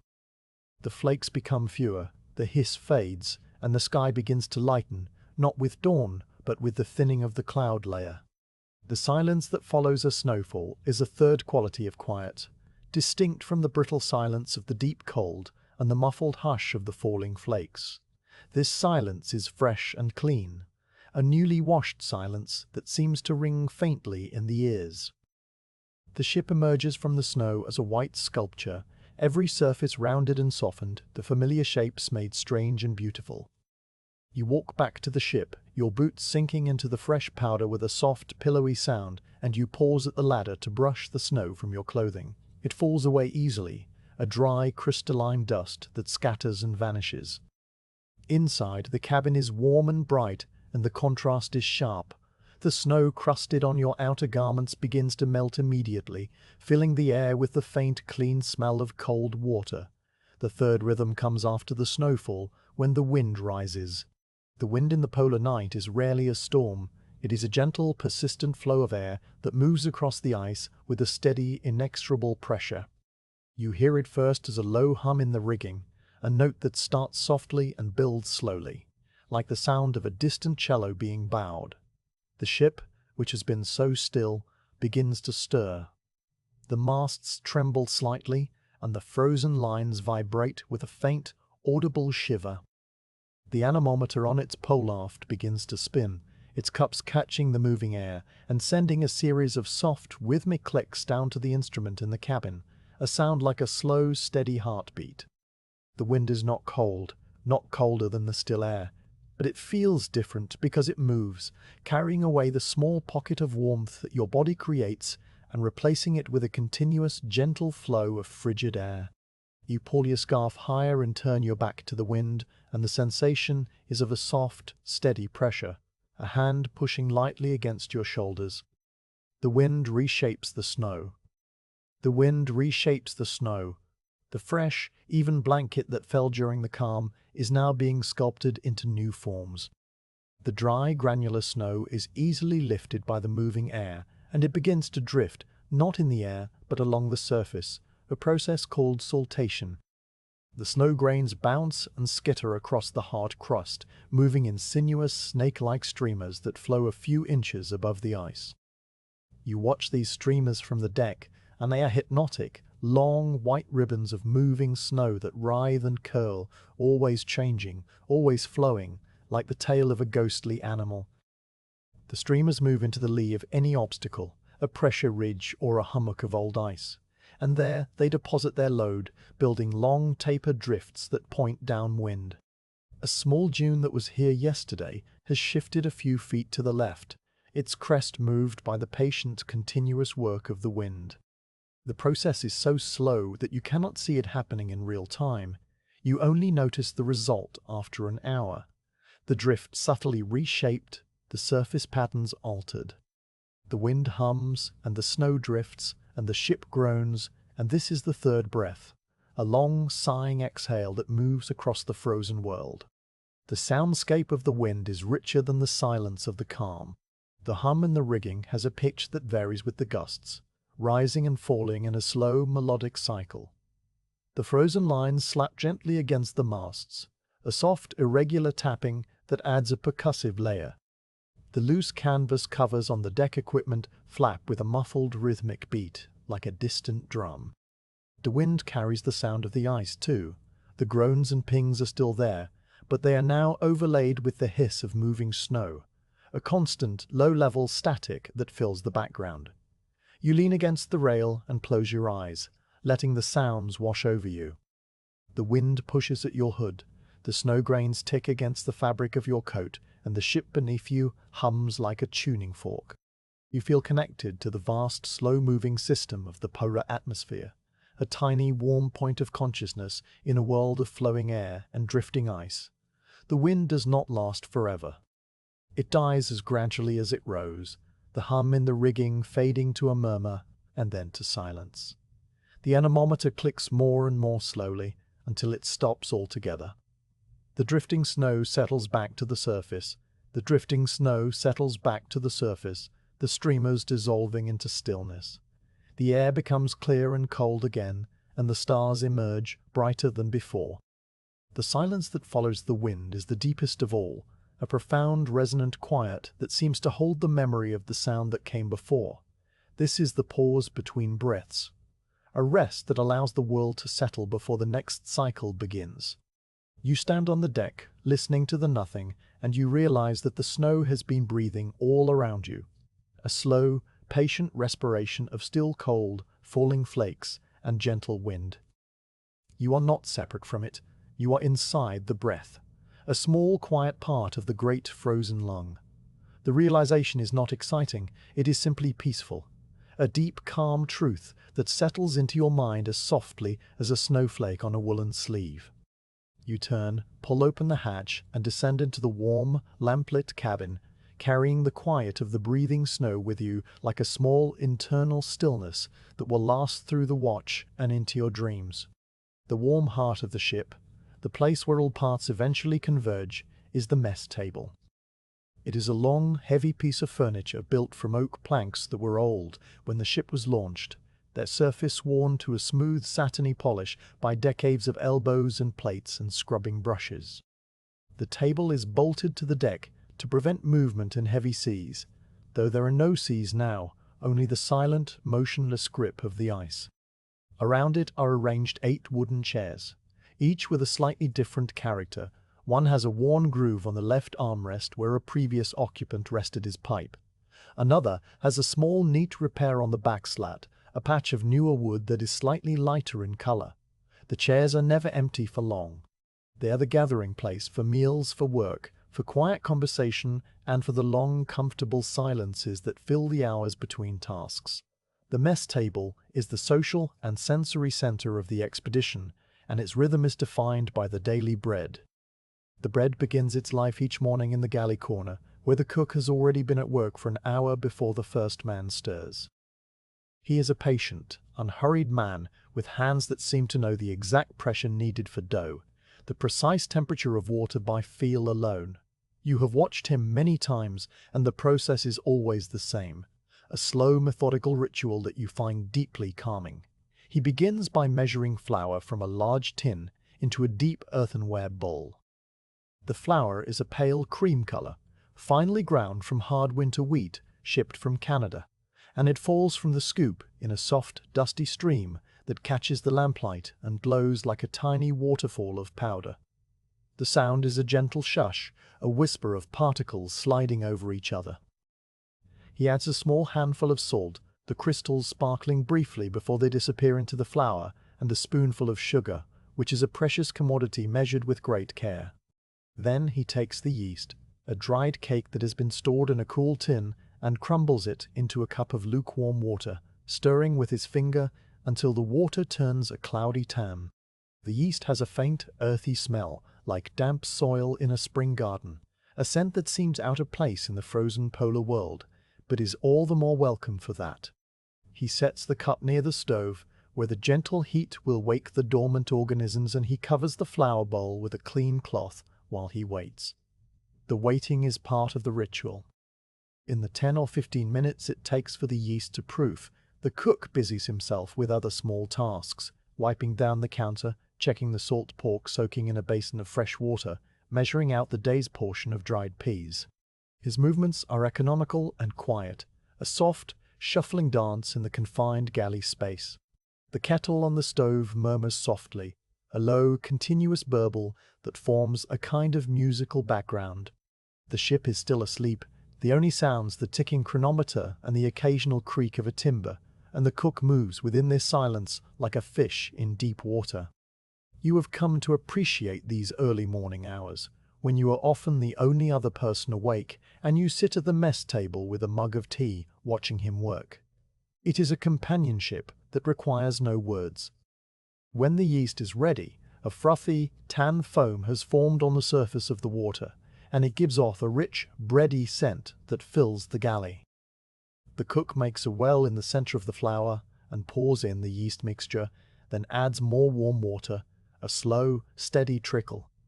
He begins to mix with a wooden spoon, his hand moving in a circular motion that gradually incorporates the flour from the edges. The dough forms in stages, first a shaggy, lumpy mass that sticks to the spoon, then a cohesive ball that pulls away from the sides of the bowl, and finally a smooth, elastic sphere that gleams with a faint, silky sheen. He turns the dough out onto a floured board, and the real work begins. Kneading is a rhythmic, rocking motion that uses the heel of the hand to press the dough away, then the fingers to fold it back, over and over. The cook's shoulders move in a steady, hypnotic pattern, and the dough responds by becoming smoother, more supple, more alive. The sound is a soft, rhythmic thump and fold, a gentle percussion that you can feel through the deck. He kneads for exactly 10 minutes by the small hourglass he keeps on the shelf, turning the glass when he begins and stopping when the last grain of sand falls. The dough is then placed in a greased bowl, covered with the cloth again, and set near the stove to rise. The rising of the bread is a quiet miracle that you never tire of witnessing. It takes about 2 hours in the warm cabin, and during that time the dough slowly expands, doubling in size, the gluten strands stretching to accommodate the carbon dioxide released by the feeding yeast. The cloth over the bowl lifts and domes, and when you peek underneath, the surface of the dough is smooth and taut, with a few small bubbles just visible beneath the skin. The smell of yeast intensifies, mingling with the scent of the stove and the clean wool of your clothing, a complex perfume that is the essence of comfort. The cook will punch the dough down once, a firm, decisive press that deflates it with a soft sigh, and then he will shape it into a round loaf and place it in a greased tin. The tin goes back near the stove for a second rising, shorter this time, and then into the small oven that is built into the side of the stove. The oven door closes with a soft iron clank, and the baking begins. The baking bread transforms the entire ship. The aroma that fills the cabin is one of the most fundamental and comforting smells in human experience. A warm, rich, toasty scent that seems to push back the darkness outside. It seeps into every corner, the navigation alcove, the bunks, the laboratory, the engine room. It clings to your clothes and your hair. It is the smell of home, of safety, of the patient continuation of life in the midst of the frozen void. You find yourself drifting toward the galley as the baking progresses, drawn by the promise of fresh bread. The loaf takes about 45 minutes to bake, and the cook tests it by tapping the bottom with his knuckle. A hollow, resonant sound means it is done. He removes the tin with a thick cloth, the metal hot, and turns the loaf out onto a rack to cool. The crust is a deep, golden brown, and it crackles softly as it contracts in the cooler air. You have seen this 100 times, and yet each time you feel a small, quiet sense of anticipation, a primitive satisfaction in the completion of this ancient process. The day's meals are structured around this bread. Breakfast is a simple affair of thick slices, toasted on the stovetop and spread with butter that has softened slightly in the warmth, accompanied by strong black tea. The toast is crisp and crunchy on the outside, soft and chewy within, and the butter melts into it in golden pools. You eat slowly, savoring each bite, and you dip the toast into your tea, a habit you learned from the navigator. Lunch is usually a soup or a stew made from salt beef or tinned meat, with rehydrated vegetables and barley, and the bread serves to soak up the last of the broth from the bowl. Dinner is the main meal, served at 6 o'clock ship's time, and it is the only time when all 8 men are reliably gathered together.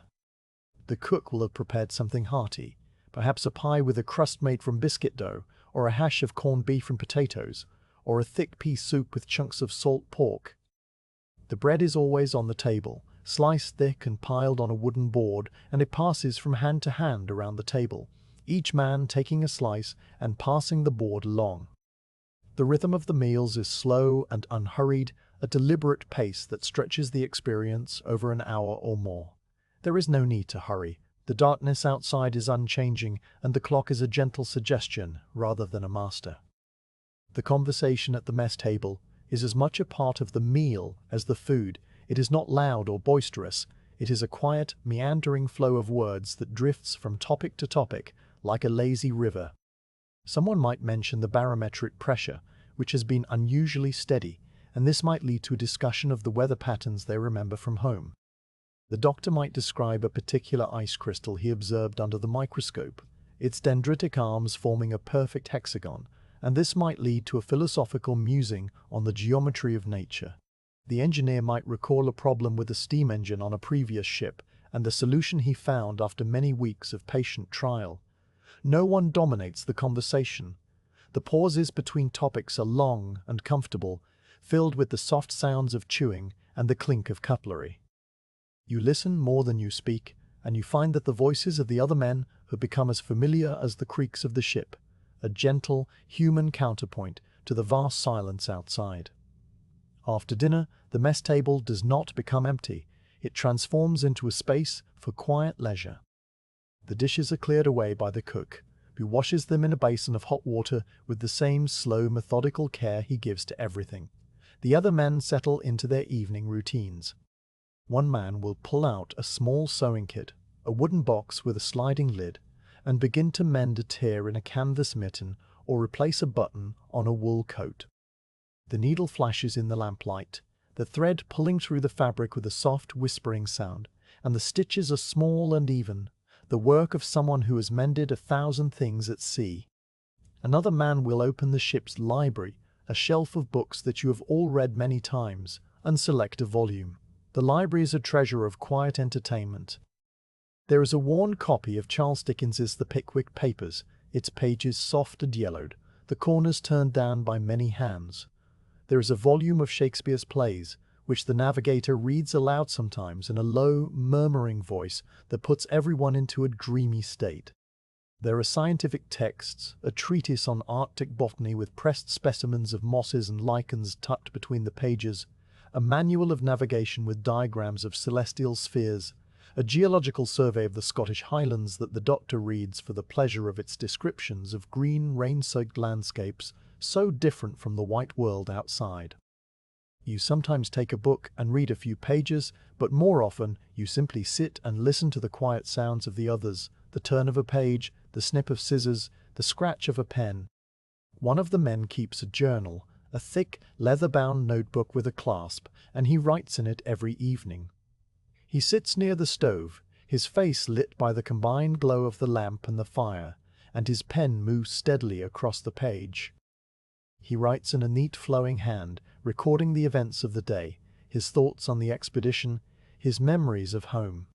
The journal is a private thing, but the act of writing it is a public comfort.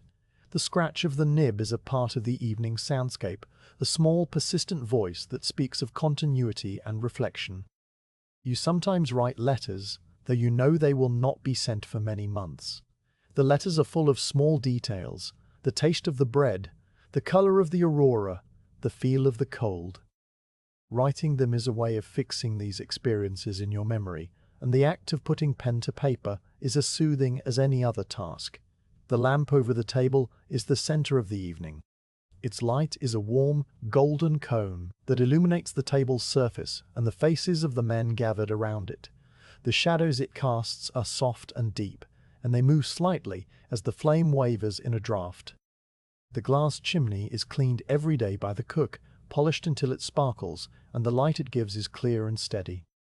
You sometimes find yourself staring at the flame, watching the way the yellow body of the fire surrounds a small blue core at the base of the wick. The flame is a tiny, living thing that consumes the oil and gives back light and warmth, and it has become a companion, a small, silent member of the crew. The mess table is where you truly feel the solidarity of the group, the quiet, unspoken bond that comes from sharing a small, warm space in the middle of a vast, cold darkness. There is no need for speeches or declarations. The bond is in the passing of the bread, the shared silence, the familiar creak of the chairs. Eventually, the evening winds down. The books are closed, the sewing put away, the journal clasped shut. The men drift off one by one to their bunks, leaving the mess table to the last few who linger over a final mug of tea. The cook banks the stove for the night, adding a few lumps of coal and adjusting the damper so that the fire will burn slowly and steadily until morning. The lamp is turned down low, its wick retracted until the flame is just a small blue pilot light that casts a faint ghostly glow. The cabin settles into a deep, breathing quiet. You sit alone at the table for a while, your hands wrapped around the warm tin mug, and you listen to the ship. The chronometer ticks. The ice groans faintly, and the bread, now cooled and wrapped in a cloth, sits on the counter, a promise of tomorrow's meal. The mess table is empty now, but it holds the memory of the day's warmth, and it will be ready again in the morning, the center of the ship's small, quiet universe. You rise, stretch, and make your way to your bunk, the taste of bread still on your tongue, the feeling of quiet contentment settling into your bones.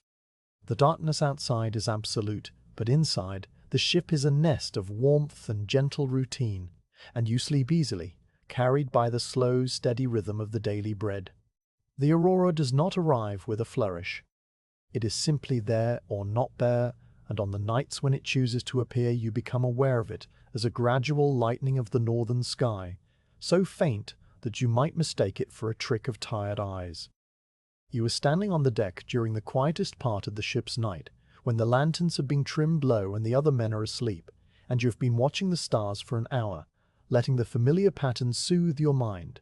The northern horizon, which was a hard black line between the ice and the sky, now seems to hold a subtle pale green haze, a tint that is barely a color, more a suggestion of color, like a watercolor wash applied to black paper.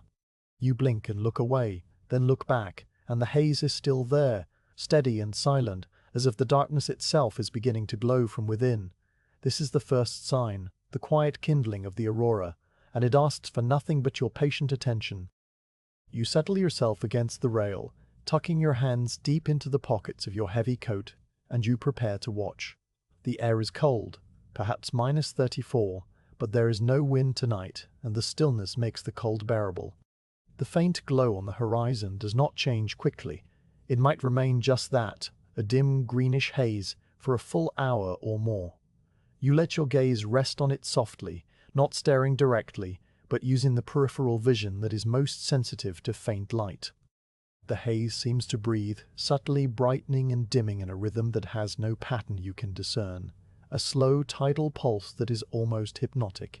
The color is pale, a washed-out green that reminds you of the light reflected from a distant meadow on an overcast day, though there is no meadow here, only ice and snow and the black sea beneath. The haze is silent. The aurora makes no sound. This is one of the first things you learned about it, and it still seems remarkable. Such a vast, luminous display, and yet the world remains wrapped in its deep, quiet hush, the only sounds the creak of the ship and the distant, muffled crack of the ice. As you watch, the haze begins to organize itself. It does not happen suddenly. There is no moment of transformation. Over many minutes, you notice that the glow has concentrated into a long, low arc that spans the northern horizon from east to west, a band of pale light with a diffuse lower edge and a sharper upper boundary. The arc is like a ribbon laid across the sky, its ends disappearing into the star field, and its light is steady but not uniform, with subtle variations in brightness that shift and flow like the surface of a slow-moving river. The green is stronger now, a soft, luminous apple green that seems to emanate from the very fabric of the sky. You can see stars through the arc, their light undimmed, proving that the aurora is something thin and high, a veil of light rather than a solid curtain. The stars behind it twinkle very faintly, as if seen through a layer of gently moving water, and the effect is one of immense depth, the arc hanging at some unmeasurable altitude above the frozen world. The arc holds its shape for a long time, and you simply stand and breathe and watch, your body still and your mind calm. Then, with the same inexorable slowness, new details begin to appear. From the upper edge of the arc, faint vertical rays start to form, pale streamers of light that stretch upward toward the zenith like the fingers of a giant, luminous hand. The rays are not static. They lengthen and shorten, fade and brighten, in a continuous fluid motion that is too slow to see happening, but undeniable over the course of several minutes. It is like watching the minute hand of a clock. You cannot perceive the movement, but you know it is occurring because the configuration has changed when you look again. The rays might extend halfway to the zenith, then pause, then fade back, only to be replaced by a new set of rays further along the arc. The overall effect is of a great, slow breathing of light, an inhalation and exhalation that stretches across the entire northern sky. Now the aurora begins to take on the form that you have come to think of as its classic shape, a series of long, vertical curtains that hang from the arc, their folds and pleats glowing with that same soft green luminescence. The curtains are not smooth, they have a delicate, rippling structure, like the folds of a silk gown stirred by a gentle breeze, though there is no breeze at this altitude. The ripples move along the curtains from west to east, a slow lateral undulation that is deeply calming to observe. You imagine the curtains swaying in a current of solar wind, a stream of charged particles from the sun that is invisible but which shapes these luminous draperies as surely as the wind shapes the snowdrifts on the ice. The lower edges of the curtains are often brighter, sometimes tinged with a faint rosy pink, a color that appears only when the aurora is particularly active. Tonight the pink is there, a soft warm blush at the base of the green curtains, and it adds a gentle depth to the display. The combination of pale green and soft rose is one of the most beautiful things you have ever seen, and it evokes a feeling of quiet reverence, a sense that you are witnessing something ancient and peaceful. The curtains drift and reform, their shapes never the same for more than a few minutes. Sometimes they arrange themselves into a corona, a convergence of rays of the magnetic zenith, directly overhead. When this happens, the rays seem to stream down from a single point in the sky, radiating outward like the spokes of a celestial wheel, and looking up into the center of this corona gives you a sensation of floating upward, of being drawn gently into the vast luminous space above. The effect is profoundly peaceful, a visual lullaby that quiets every thought. You let your head fall back, your eyes wide, and you simply drift with the light. The corona might last 10 minutes or half an hour, and then it dissolves as slowly as it formed, the rays fading or merging back into a broad, diffuse glow that fills the entire northern half of the sky. The colors of the aurora are not always the same. On most nights, the green predominates, a spectral line of oxygen atoms excited by the incoming particles, but there are subtle variations. When the display is bright, you can sometimes see a deep, violet-tinged blue at the lower edges, a color so fleeting and faint that you might doubt you saw it at all. At other times, a band of pure white light appears, overlying the green like a thin veil of mist, giving the whole display a softer, more ethereal quality. The light is never harsh, it never hurts the eyes. It is always a gentle illumination, a quiet glow that seems to belong more to the world of dreams than to waking life. The snow on the ice reflects the aurora's colors, the vast white plain taking on a faint greenish cast, and the pressure ridges cast surreal colored shadows that shift as the light shifts. You watch the ice as much as the sky, noting how the landscape is transformed by this slow, silent light show, becoming a world of green and blue and soft, lavender gray. Time passes differently under the aurora. You might have been standing at the rail for 2 hours or 3, you cannot say. The chronometer continues its steady ticking inside the cabin, marking the seconds with its usual precision, but here on deck, time seems to stretch and flow like the curtains themselves. Your thoughts slow down. The small concerns of the day, the barometric pressure, the thickness of the ice, the state of your wool mittens, recede into a distant background hum, and your mind becomes a quiet, clear vessel for the light. You feel no excitement, only a deep, calm absorption, a sense of being fully present in this moment, under this sky, as the aurora paints its slow, silent masterpiece.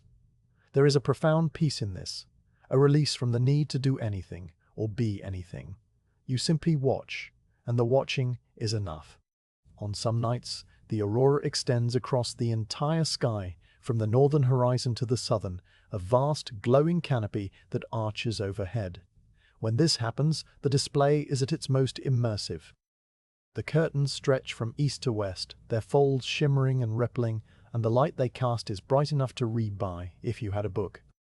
You can see your shadow on the deck, a soft green-edged silhouette, and you can see the details of the ship's rigging, every line and spar limned in pale light. The stars are still visible through the aurora, but they are diminished, the brightest ones still shining, while the fainter ones are washed out. The Milky Way, usually so prominent, becomes a faint, ghostly river behind the green veil. The aurora has become the dominant feature of the night sky, a silent luminous presence that seems almost alive, breathing and pulsing with a gentle cosmic rhythm. And yet, for all its brilliance, the aurora is never loud, it never startles, it never demands. You can walk the deck, you can sit on a coil of frozen rope, you can lean against the mast, and the display continues, indifferent to your attention, but somehow welcoming of it. The silence is a key part of the experience. You listen to the quiet sounds of the ship, the soft hiss of the lantern, the ticking of the chronometer, if you stand near the skylight, the distant groan of the ice. The aurora adds no sound of its own, and this silence makes the light feel even more ethereal, a vision rather than a physical event.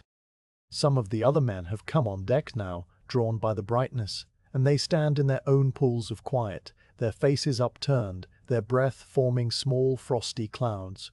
No one speaks, there is no need. The aurora has made philosophers of you all, content to simply witness and be. The fading of the aurora is as gradual as its arrival. You might first notice that the curtains are not as bright as they were, that the pink fringe has disappeared, that the rippling motion has slowed. The rays begin to shorten, retracting back toward the northern horizon, and the green washes out to a pale, watery hue. The arc, which was so distinct, becomes diffuse again, a broad, faint glow that sinks lower and lower until it is just a thin, luminous line on the horizon. The stars that were obscured brighten once more, and the Milky Way reclaims its dominance. The silence deepens, if that is possible, as if the night itself is holding its breath after the display. You watch the last faint green smudge fade to grey and then to black, and the sky is once again a dark, star-filled dome, unchanged by the passage of the aurora. You remain at the rail for a while longer, letting the memory of the light settle into your mind. Your cheeks are cold, your fingers stiff inside the mittens, and you realize that you have been standing motionless for a very long time. The experience has left you feeling quiet and full, as if you have been in the presence of something beyond the ordinary, something that speaks not in words but in slow, luminous gestures. You turn from the rail and walk slowly back to the hatch, your boots crunching on the snow. The ship's interior is warm and dark, the lamp turned down to its lowest, and you undress quietly, not wanting to disturb the sleepers. As you lie in your bunk, you close your eyes, and the aurora is still there on the inside of your eyelids, a faint green glow that pulses with the rhythm of your own heartbeat. It will be there for a while, a gentle residual light that fades only as sleep comes, a sleep as deep and quiet as the polar night itself. The aurora has danced its slow dance, and you have watched, and that is all that is required. In the morning, or what passes for morning, the ship will continue its routines, the bread will rise, the thermometers will be read, and the aurora will be a memory, a calm green dream, stored away with all the other quiet moments of the long, dark winter. The chronometer in the navigation alcove has a voice that never changes. It is a steady metallic pulse, a bright tick that lands precisely on the downbeat of each second, and it has been speaking this same syllable since the day the ship left port. You have come to know this sound as intimately as your own name. It is the first thing you hear when you wake, and the last thing you hear before sleep. The chronometer is not a large instrument. It sits in its padded wooden box on a shelf at eye level, a brass-bound circle with a white enamel dial and slender black hands that sweep around with an unhurried mechanical grace. The box is lined with green felt, faded now from years of use, and the gimbals allow the chronometer to remain level even when the ship rolls, though there has been no rolling for many months. The glass cover is slightly domed and always clean, polished by the navigator with a soft chamois cloth every Sunday. The sound it makes is not loud. It is a small, precise tick that travels through the quiet cabin like a stone dropped into still water, the ripples spreading outward and touching every corner. You have developed a habit of sitting near the chronometer during the quiet hours between tasks. There is a small stool in the alcove, a three-legged wooden seat that wobbles slightly on the deckboards, and you settle onto it with a mug of tea and let the ticking wash over you. The regularity of the sound is deeply soothing. In a world of endless dark and slow glacial change, the chronometer offers a fixed point, a heartbeat that never skips. Each tick is identical to the one before and the one after, a perfect mechanical certainty. You find yourself synchronizing your breathing to it, 4 ticks to an inhale, 4 ticks to an exhale, and the rhythm lulls your mind into a state of calm, detached awareness. The chronometer does not care about the aurora or the temperature or the thickness of the ice. It simply marks the passage of time with impartial atomic fidelity, and in this it is a kind of teacher, showing you how to be still. The winding of the chronometers happens every Sunday at noon, ship's time. This is a ritual that you have been permitted to observe and, on occasion, to perform under the navigator's quiet supervision. The process is precise and unchanging. You open the padded box and swing back the brass latch that secures the chronometer in its gimbals. The ticking does not stop. The mechanism is designed to run while being wound, a clever arrangement of gears and ratchets that you do not fully understand, but deeply appreciate.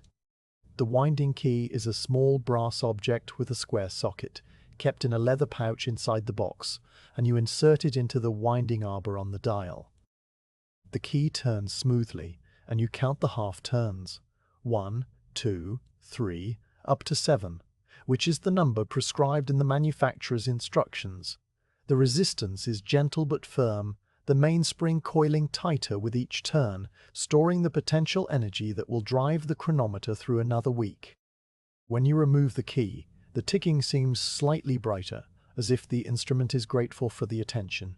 You close the box, fasten the latch, and note the time of winding in the small logbook kept for this purpose. The ritual is complete, and the chronometer will continue its steady, reliable voice for another 7 days, asking nothing more than this small, weekly act of care.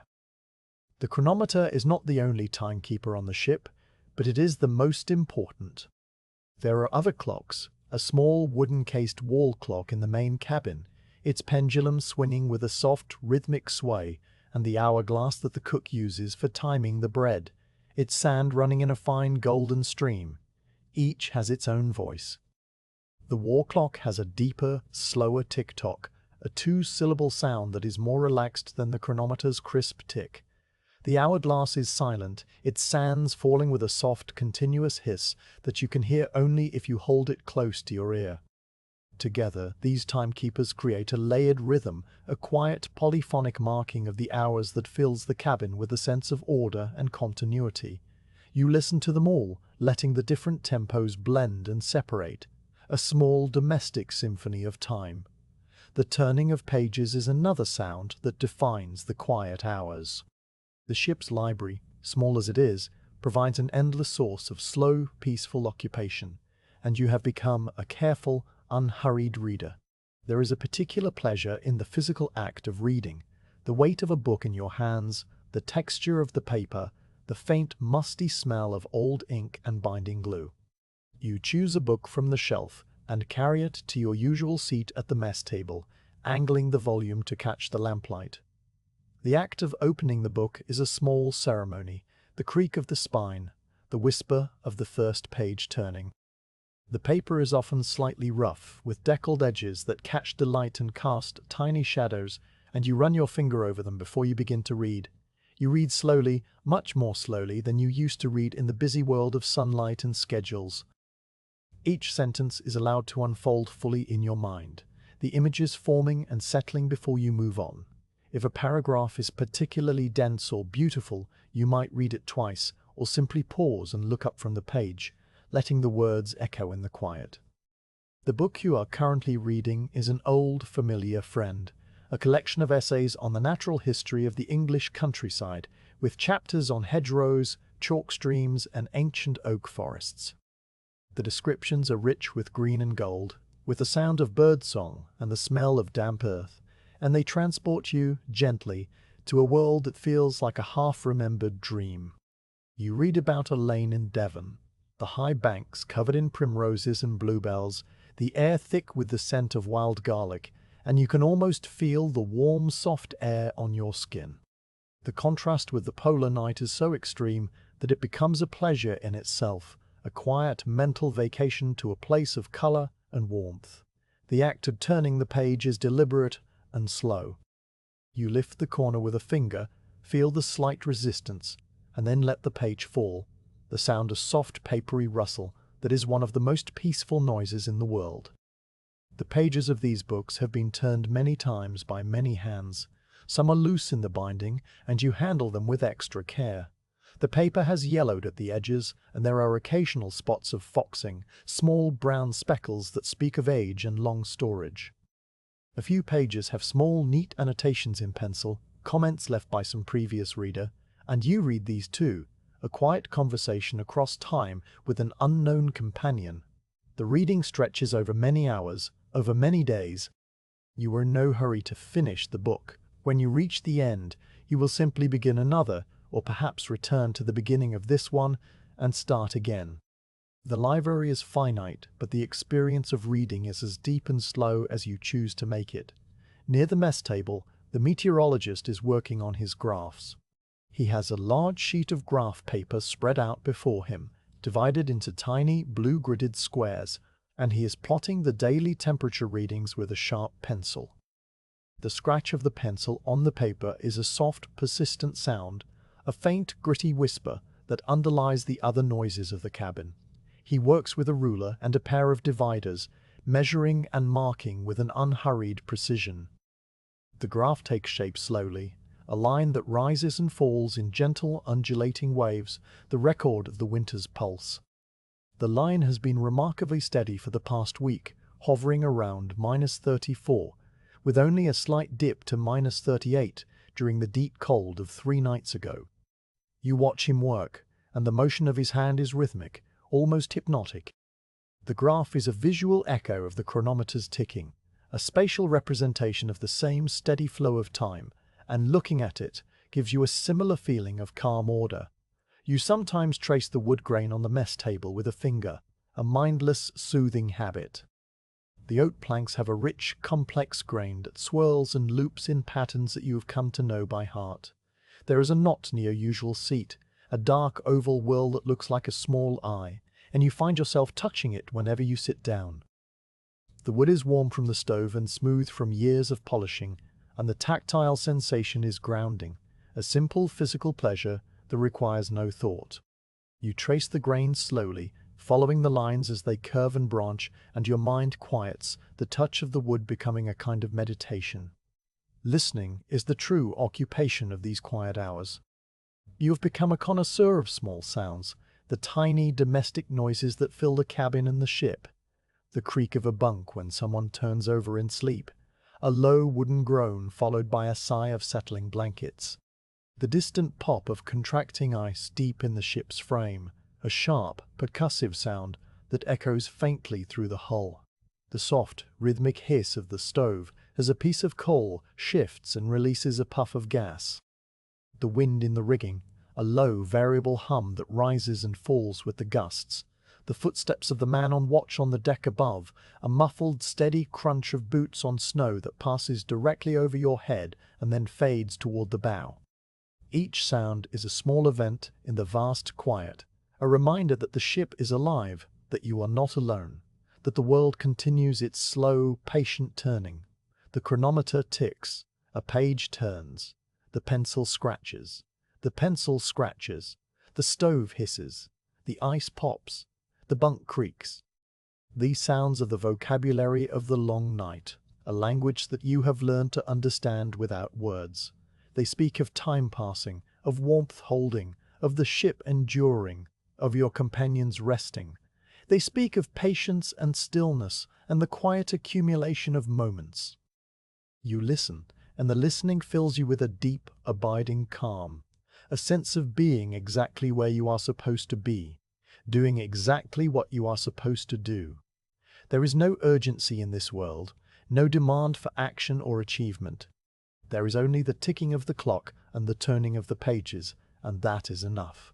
You reach the end of a chapter and close the book gently, marking your place with a thin slip of paper. The cabin is dim now, the lamp turned down for the evening, and the faces of the other men are shadowed and peaceful. You rise from the table and walk quietly to your bunk, your footsteps soft on the wooden deck. The chronometer continues its steady pulse, a faithful companion that will watch over you through the sleep hours. You undress slowly, folding your clothes and placing them on the chair beside the bunk, and you slide under the heavy wool blankets. The pillow is cool against your cheek, and the mattress accepts your weight with a familiar, gentle sag. You lie on your back and listen to the sounds of the ship settling into the night, the soft breathing of the sleepers, the distant creak of a timber, the ever-present tick of the chronometer. The sounds blend together into a quiet lullaby, a song of rest and stillness. You close your eyes, and the last thing you hear before sleep comes is the steady, rhythmic voice of the clock, counting the seconds with infinite patience, each tick a small, peaceful note in the long, quiet symphony of the polar night. The calendar in the navigation alcove, a simple printed sheet with the days of January arranged in neat columns, tells you that the date is the 25th of the month. You have been living in the polar night for nearly 90 days, and the darkness outside is as complete as it ever was. The temperature this morning reads -37. The sky is an overcast grey-black that merges seamlessly with the ice, and the lantern at the bow glows with the same steady, solitary light it has offered since October. Nothing on the surface has changed. The ship still groans in the grip of the frozen sea. The chronometer still ticks its endless, even rhythm. The bread still rises near the stove, and the snow still drifts in low, sinuous streamers when the wind blows. Yet there is a difference, a subtle shift that you cannot see or hear or measure with any instrument, but which you feel in the quiet, still center of your mind. The long night has passed its solstice, and the memory of light has begun to stir.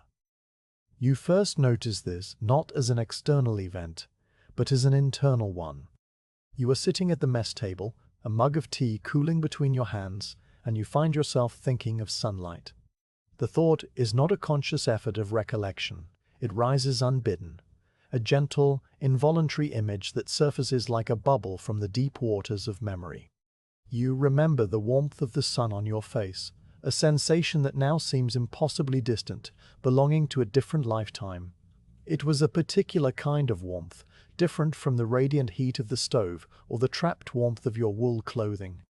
It was a warmth that came from above, from a brilliant golden disk that crossed the sky each day, and it carried with it the smell of open water and the sound of waves against the hull. You remember how, in the late summer, you would stand on deck with your sleeves rolled up, your skin drinking in the light, and the sensation was of a gentle, penetrating heat that soaked into your bones and stayed there. The memory is so vivid that you can almost feel it now, a ghost of warmth on your cheeks, though your cheeks are cool and the air in the cabin is only a few degrees above freezing. You close your eyes and let the memory play out. The low, slanting sunlight of September, the long golden shadows that stretched across the deck, the way the light caught the brass fittings and made them gleam like polished gold. The images are quiet and calm, and they fill you with a peaceful, nostalgic ache that is not unpleasant. Other memories follow, unbidden. The color green, a hue that has been almost entirely absent from your world for 3 months. You remember the grass on the hillsides near the port where you last stood on solid ground, a vibrant, living green that swayed in the wind. You remember the leaves on the trees, the particular shade of a beech leaf with the sun shining through it, a translucent lime green that seemed to glow. In the cabin, everything is brown and grey and black, the colours of wood and metal and wool, with the single warm note of the lamp's yellow flame. The memory of green feels like a drink of cool water after a long thirst, a refreshment for the eyes. You remember blue, too, the deep saturated blue of a summer sky, so different from the black or grey or indigo of the polar ceiling. You remember the blue of the sea when the ice was still far away, a blue that shifted and changed with the depth and the angle of the light, a living, restless color. The memory of these colors does not make you sad, it makes you patient. It reminds you that the world contains more than what is currently outside the porthole, and that the darkness is a season, not a permanent state. As January draws toward its end, you begin to notice small external signs that corroborate the quiet shift within. These signs are almost imperceptible, and you have to look for them with a patient, careful eye. At noon, ship's time, when the sun would be at its highest point above the horizon if it were rising at all, you start spending a few minutes on deck, facing south. The sky is still black, the stars still shining with their hard, unwinking light. But there is the faintest suggestion of something different. It is not light, not in any meaningful sense. It is more a quality of the darkness, a thinning of its absolute density near the horizon. On clear days, the southern sky at noon holds a deep, saturated blue-black that is just perceptibly different from the pure black of the northern sky. You can only see it by looking carefully, by letting your eyes adapt for many minutes, by comparing the southern horizon to the northern with a slow, sweeping gaze. The difference is like the difference between two shades of black velvet, one of which has been held slightly closer to a candle flame.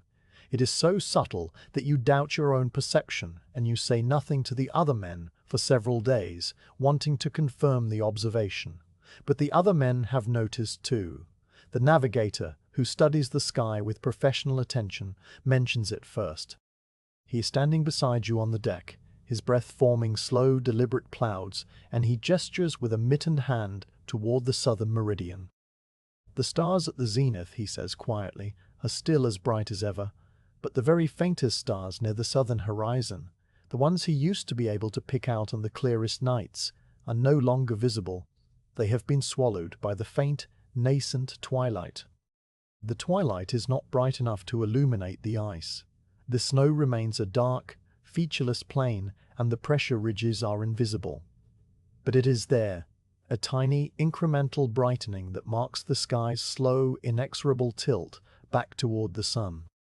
The navigator explains in his calm, soft voice that the sun is now only a few degrees below the horizon at noon, and its light is being scattered by the upper atmosphere, bending over the curve of the earth to touch the edge of your world. The physics of it is simple, but the experience is something else entirely, a quiet revelation that fills you with a deep, patient wonder. You begin a small, private ritual of observation. Each day at noon, you go to the same spot on the deck, near the port rail, and you look south. You make a note of the weather conditions, the clarity of the sky, the presence of clouds or diamond dust. You try to gauge the depth of the twilight by noting which stars are visible and which are not. You pick a specific star, a faint one in the constellation of the Southern Crown, and you watch for it each day. At first it is there, a tiny flickering point just above the horizon. Then, one day, it is gone, lost in the growing glow.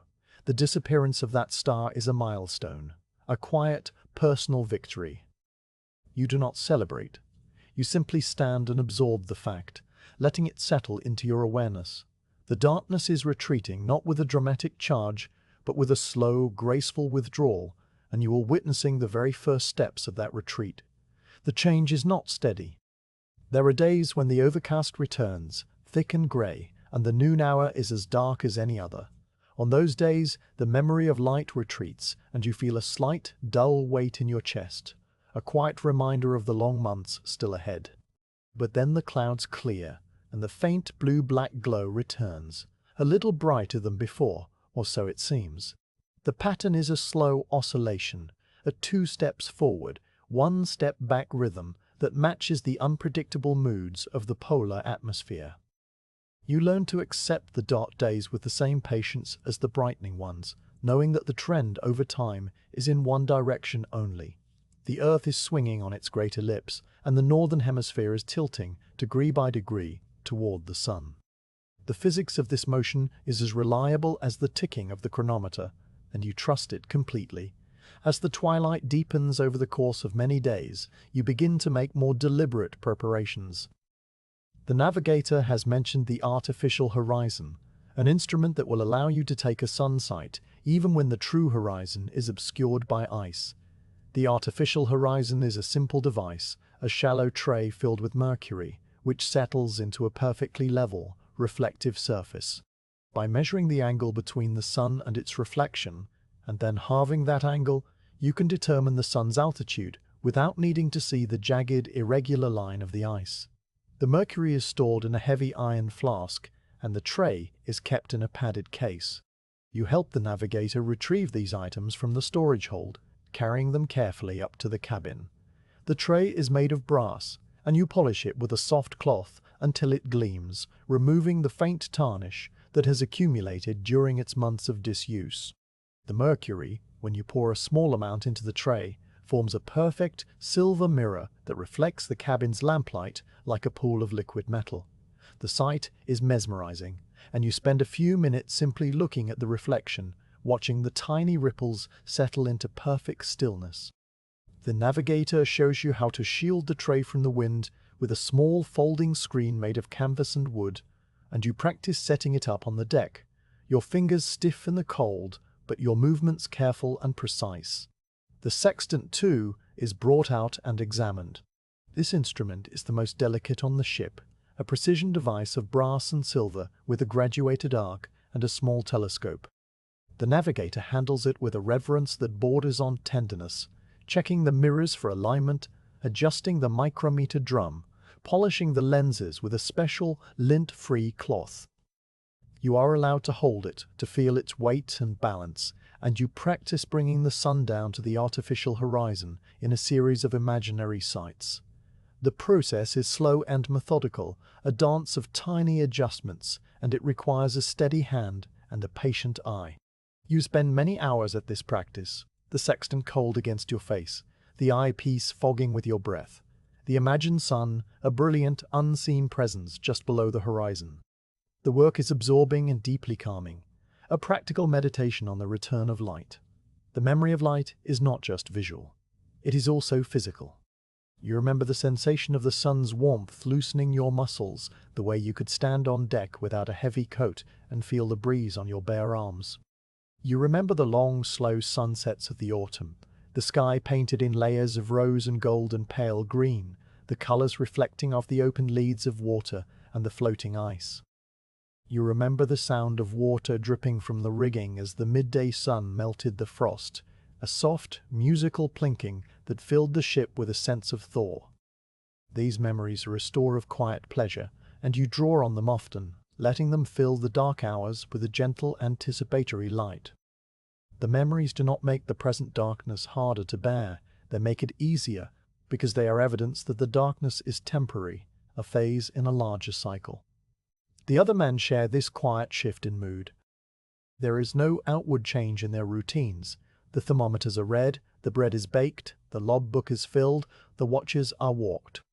But there is a subtle, collective sense of forward motion, as if the ship, though still frozen solid, is now pointed toward a known destination rather than drifting aimlessly. The conversations at the mess table include more references to the future, plans for the spring sledging expeditions, discussions of the ice breakup in the summer, speculations about the return voyage. These topics were always present, but now they have a sharper, more immediate quality, a gentle, understated eagerness that is never expressed directly, but which you can feel in the spaces between words. You spend one particularly clear noon standing on the deck with the navigator and the doctor, all three of you facing south. The twilight is now a definite, palpable presence, a deep indigo band that extends perhaps 5 degrees above the ice. The brightest stars are still visible, but they are muted, their light softened by the scattered sunlight. The ice itself, which has been a uniform black for months, now shows a faint, ghostly texture, the pressure ridges appearing as darker lines against the slightly lighter snow. It is not light in any ordinary sense. It is more like the memory of light, a dream of illumination that is half seen and half imagined. The doctor remarks in his quiet, thoughtful way that the human eye is capable of detecting a single photon under the right conditions, and that perhaps you are seeing the very first photons of the returning sun, individual particles of light that have traveled 93 million miles to touch your retinas. The thought is staggering in its scale, but it is also deeply peaceful, a reminder of the vast, slow mechanics of the cosmos. You stand there, letting the faint indigo glow wash over you, and you feel a quiet, profound connection to the turning of the earth, the tilt of its axis, the immense, patient cycle of the seasons. As the days pass, the twilight continues to grow, though the growth is so gradual that you can only measure it in week-long increments. By the middle of February, the noon sky is a deep, luminous blue that you can see even from inside the cabin, a soft, bright patch on the southern horizon that is visible through the porthole. The stars in that part of the sky are entirely gone now, and the remaining stars overhead seem dimmer, their brilliance diluted by the growing light. You still have many weeks of darkness ahead, many more snow squalls and auroral displays and quiet watches, but the shift has occurred. The sun, which was a memory, is now an imminent reality, a certainty that you carry with you through the remaining dark hours. You clean the artificial horizon one more time, polish the sextant, and prepare a fresh page in the logbook for the first sun sight. The waiting continues, patient and calm, but it is now a waiting with a gentle, quiet edge of expectation. The long night is not over, but it has begun to loosen its hold, and you are ready to meet the returning light with the same still, unhurried acceptance that has carried you through the dark. The dawn, when it finally arrives, does not break with a sudden fanfare of color. It seeps into the world like a slow, gentle tide, a gradual accumulation of light that you have been anticipating for so long that its actual arrival feels both momentous and perfectly ordinary. The date is the 14th of February, a day you have circled on the calendar in the navigation alcove many weeks ago, based on the navigator's careful calculations of the ship's latitude and the sun's declination. The calculations predicted that the sun's upper limb would, on this day, briefly kiss the southern horizon at noon, appearing for just a few minutes before sinking back below the ice. The prediction was a theoretical one, a product of mathematics and astronomical tables, and you have learned to trust these abstractions. But theory is one thing, and the actual sight of the sun after 112 days of darkness is another thing entirely, a thing that you have been quietly preparing for in the stillness of your own mind. The ship has been awake since early morning, though morning and evening have lost their meaning in the perpetual night. Today, however, there is a subtle, unspoken energy in the cabin, a gentle, shared attentiveness that is not quite excitement, but something closer to quiet reverence. The breakfast bread is eaten with the usual slow, deliberate appreciation, the tea sipped without hurry, but there are fewer words than usual, and the silences between the words are filled with a sense of waiting. The chronometer ticks its steady, reliable pulse, marking the minutes that remain until noon. You check the barometer, which is steady and high, indicating clear skies. You go on deck at 10 o'clock, ship's time, to assess the conditions, and the sky is a deep, cloudless dome of the softest indigo, with the last few stars still visible directly overhead. The southern horizon is already bright with a twilight that has been growing for weeks, a wide band of pale, luminous blue that shades into a thin line of pale gold right at the edge of the ice. The ice itself is visible now, not just as a dark, featureless plain, but as a real landscape, its contours and textures emerging from the receding darkness. The pressure ridges stand out as dark, serrated lines against the white snow, and the smooth pans of young ice reflect the twilight with a faint, silvery gleam. The air is clear and cold, -35 on the thermometer, and a light breeze from the north stirs the loose snow into gentle, drifting streamers. The conditions are as perfect as they could be for the return of the sun. You spend the next hour in a state of calm, unhurried preparation.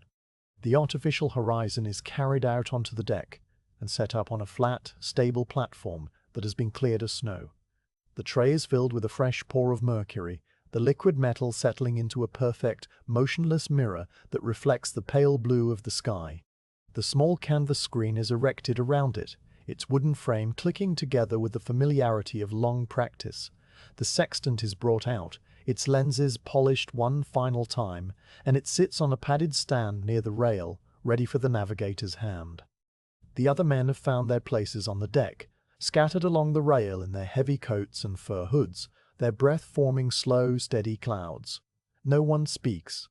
The silence is profound, a shared communal stillness that feels like the inside of a cathedral. You find your own place near the stern, where you can see the southern horizon clearly, and you lean against the rail, your mittened hands resting on the worn wood.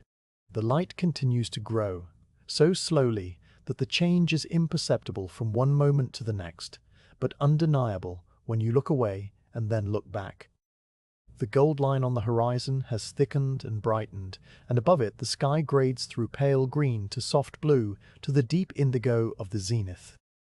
The stars overhead have faded one by one until only the very brightest remain, Vega high in the west and Capella near the zenith. The ice is now fully illuminated by the twilight, a vast white plain that stretches to the horizon, its surface marked by the long blue shadows of the pressure ridges.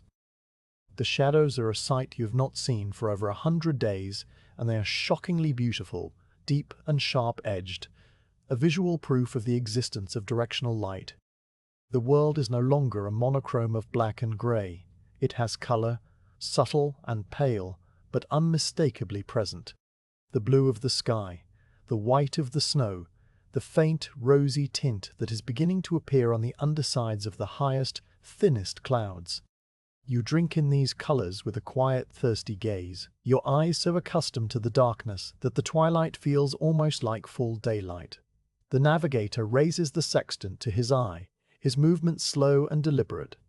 He is looking at the exact point on the horizon where the sun should appear, a point that has been calculated and marked with a small dark landmark on the ice, a sledge flag planted a quarter-mile from the ship. He adjusts the micrometer drum, the tiny gears clicking softly, and he waits. You find yourself holding your breath, then consciously release it, letting the air flow out in a long, steady stream. The chronometer ticks on inside the cabin, its sound carrying faintly through the open hatch. The moment stretches, elastic and calm. Then, at the precise minute of noon, it happens. A single, brilliant point of golden light appears at the edge of the world, right where the sledge flag marks the horizon. The point is tiny, a mere speck of fire, and it is the upper limb of the sun, the very edge of its great incandescent disk. The light is so bright compared to the twilight that it seems to pierce the eye, a sharp, warm needle of gold that makes you blink and then stare again.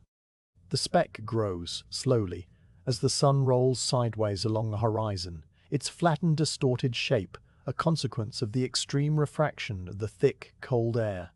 The disk is not round, it is an oval, a squashed, wavering ellipse of molten gold that seems to hover on the ice. The lower edge is caught by a layer of warmer air just above the surface, and it stretches and ripples, as if the sun is a liquid thing, a golden drop of light that is struggling to rise. The light that spills from this tiny sliver of sun is transformative. The ice is suddenly washed in a warm, golden glow, the long shadows becoming deeper and richer, the blue tones giving way to a palette of amber and rose.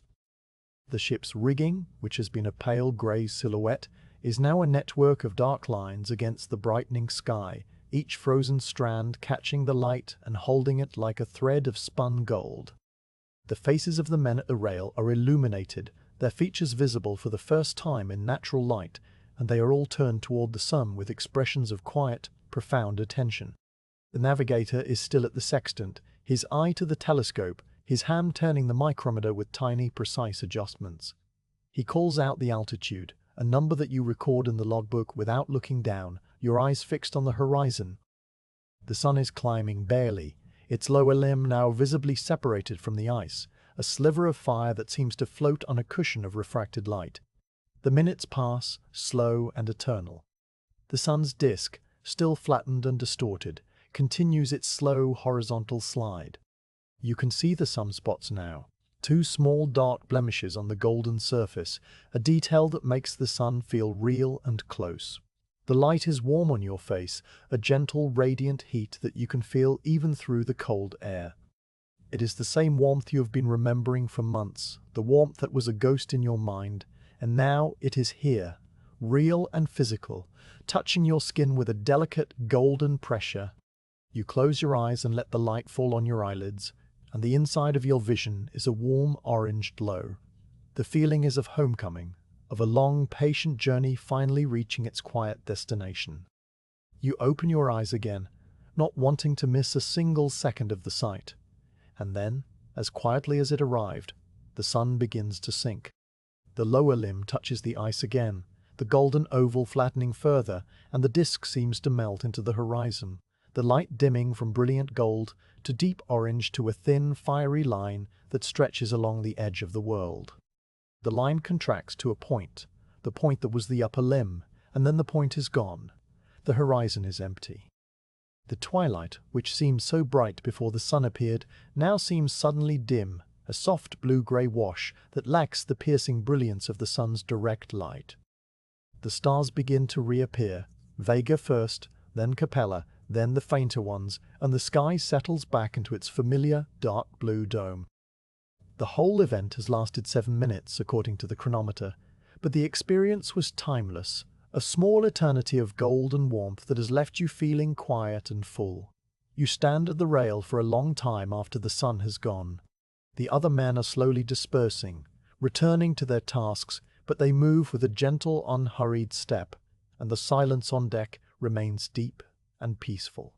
You are not sad that the sun has set again. The brief glimpse was enough, more than enough. It was a promise fulfilled, a quiet confirmation that the world is still turning, that the darkness is not permanent, that the sun is still there, waiting to return. The knowledge settles into you with a calm, solid certainty, and you feel a sense of deep, quiet satisfaction. The long night has been an experience of profound stillness, of patient waiting, of learning to live in the dark, and now that experience has been given its perfect, gentle conclusion. You look around the deck, at the familiar shapes of the ship, the frost-covered rigging, the warm glow of the cabin skylight. The ship is the same as it was yesterday and the day before that. The ice is the same, the darkness is the same, the cold is the same. But you are not quite the same. The waiting has changed you in ways that are subtle and hard to define. You have learned to listen to silence, to see in the dark, to find comfort in small, repetitive tasks, to let time pass without resistance. You have learned that patience is not a passive state, but a quiet, active practice, a way of being in the world that does not demand or strive but simply attends. These are lessons that the returning sun will not erase. They are a part of you now, a quiet internal stillness that you will carry with you long after the ice melts and the ship sails for home. You walk slowly to the navigation alcove, where the navigator is already reducing his sight, his pencil moving across the paper in a series of neat mathematical figures. You record the event in the logbook, the first sun sight of the year, the altitude, the time, the calculated latitude. The pen moves smoothly, the ink drying quickly, and the words you write are simple and factual. You do not try to capture the feeling of the moment. That is something the logbook cannot hold, something that belongs only to you and the quiet men who stood at the rail. You close the logbook and align it with the edge of the shelf, next to the chronometer that continues its steady, eternal ticking. The rest of the day passes in the usual unhurried rhythm. The bread is baked, the thermometers are read, the soup is ladled into bowls at 6 o'clock. You sit at the mess table with the other men, and the conversation is soft and ordinary, touching on the weather, the condition of the ice, the plans for tomorrow. No one speaks directly of what happened at noon, but the experience is there, a quiet, shared presence at the table, like a warm ember that glows in the center of the group. You eat your soup, you drink your tea, you turn the pages of your book, and the chronometer ticks on. The long night is not over. There will be many more weeks of darkness, many more watches under the stars, many more snow squalls and auroral displays. But the hour of twilight has come, and with it the first brief touch of the sun. The waiting, it turns out, was never about the sun itself. It was about the quiet space the darkness held, the slow, patient stillness that grew in the absence of light. You carry that stillness with you now, a small, calm core that will not be disturbed by the return of the dawn. You walk to your bunk, the cabin warm and dim around you, and you lie down, pulling the heavy blankets to your chin. The chronometer ticks, the ice groans, the ship breathes. You close your eyes, and the memory of the golden light is there on the inside of your eyelids, a gentle fading glow. Sleep comes easily, as it always does, and it carries you into a rest as deep and quiet as the polar night itself.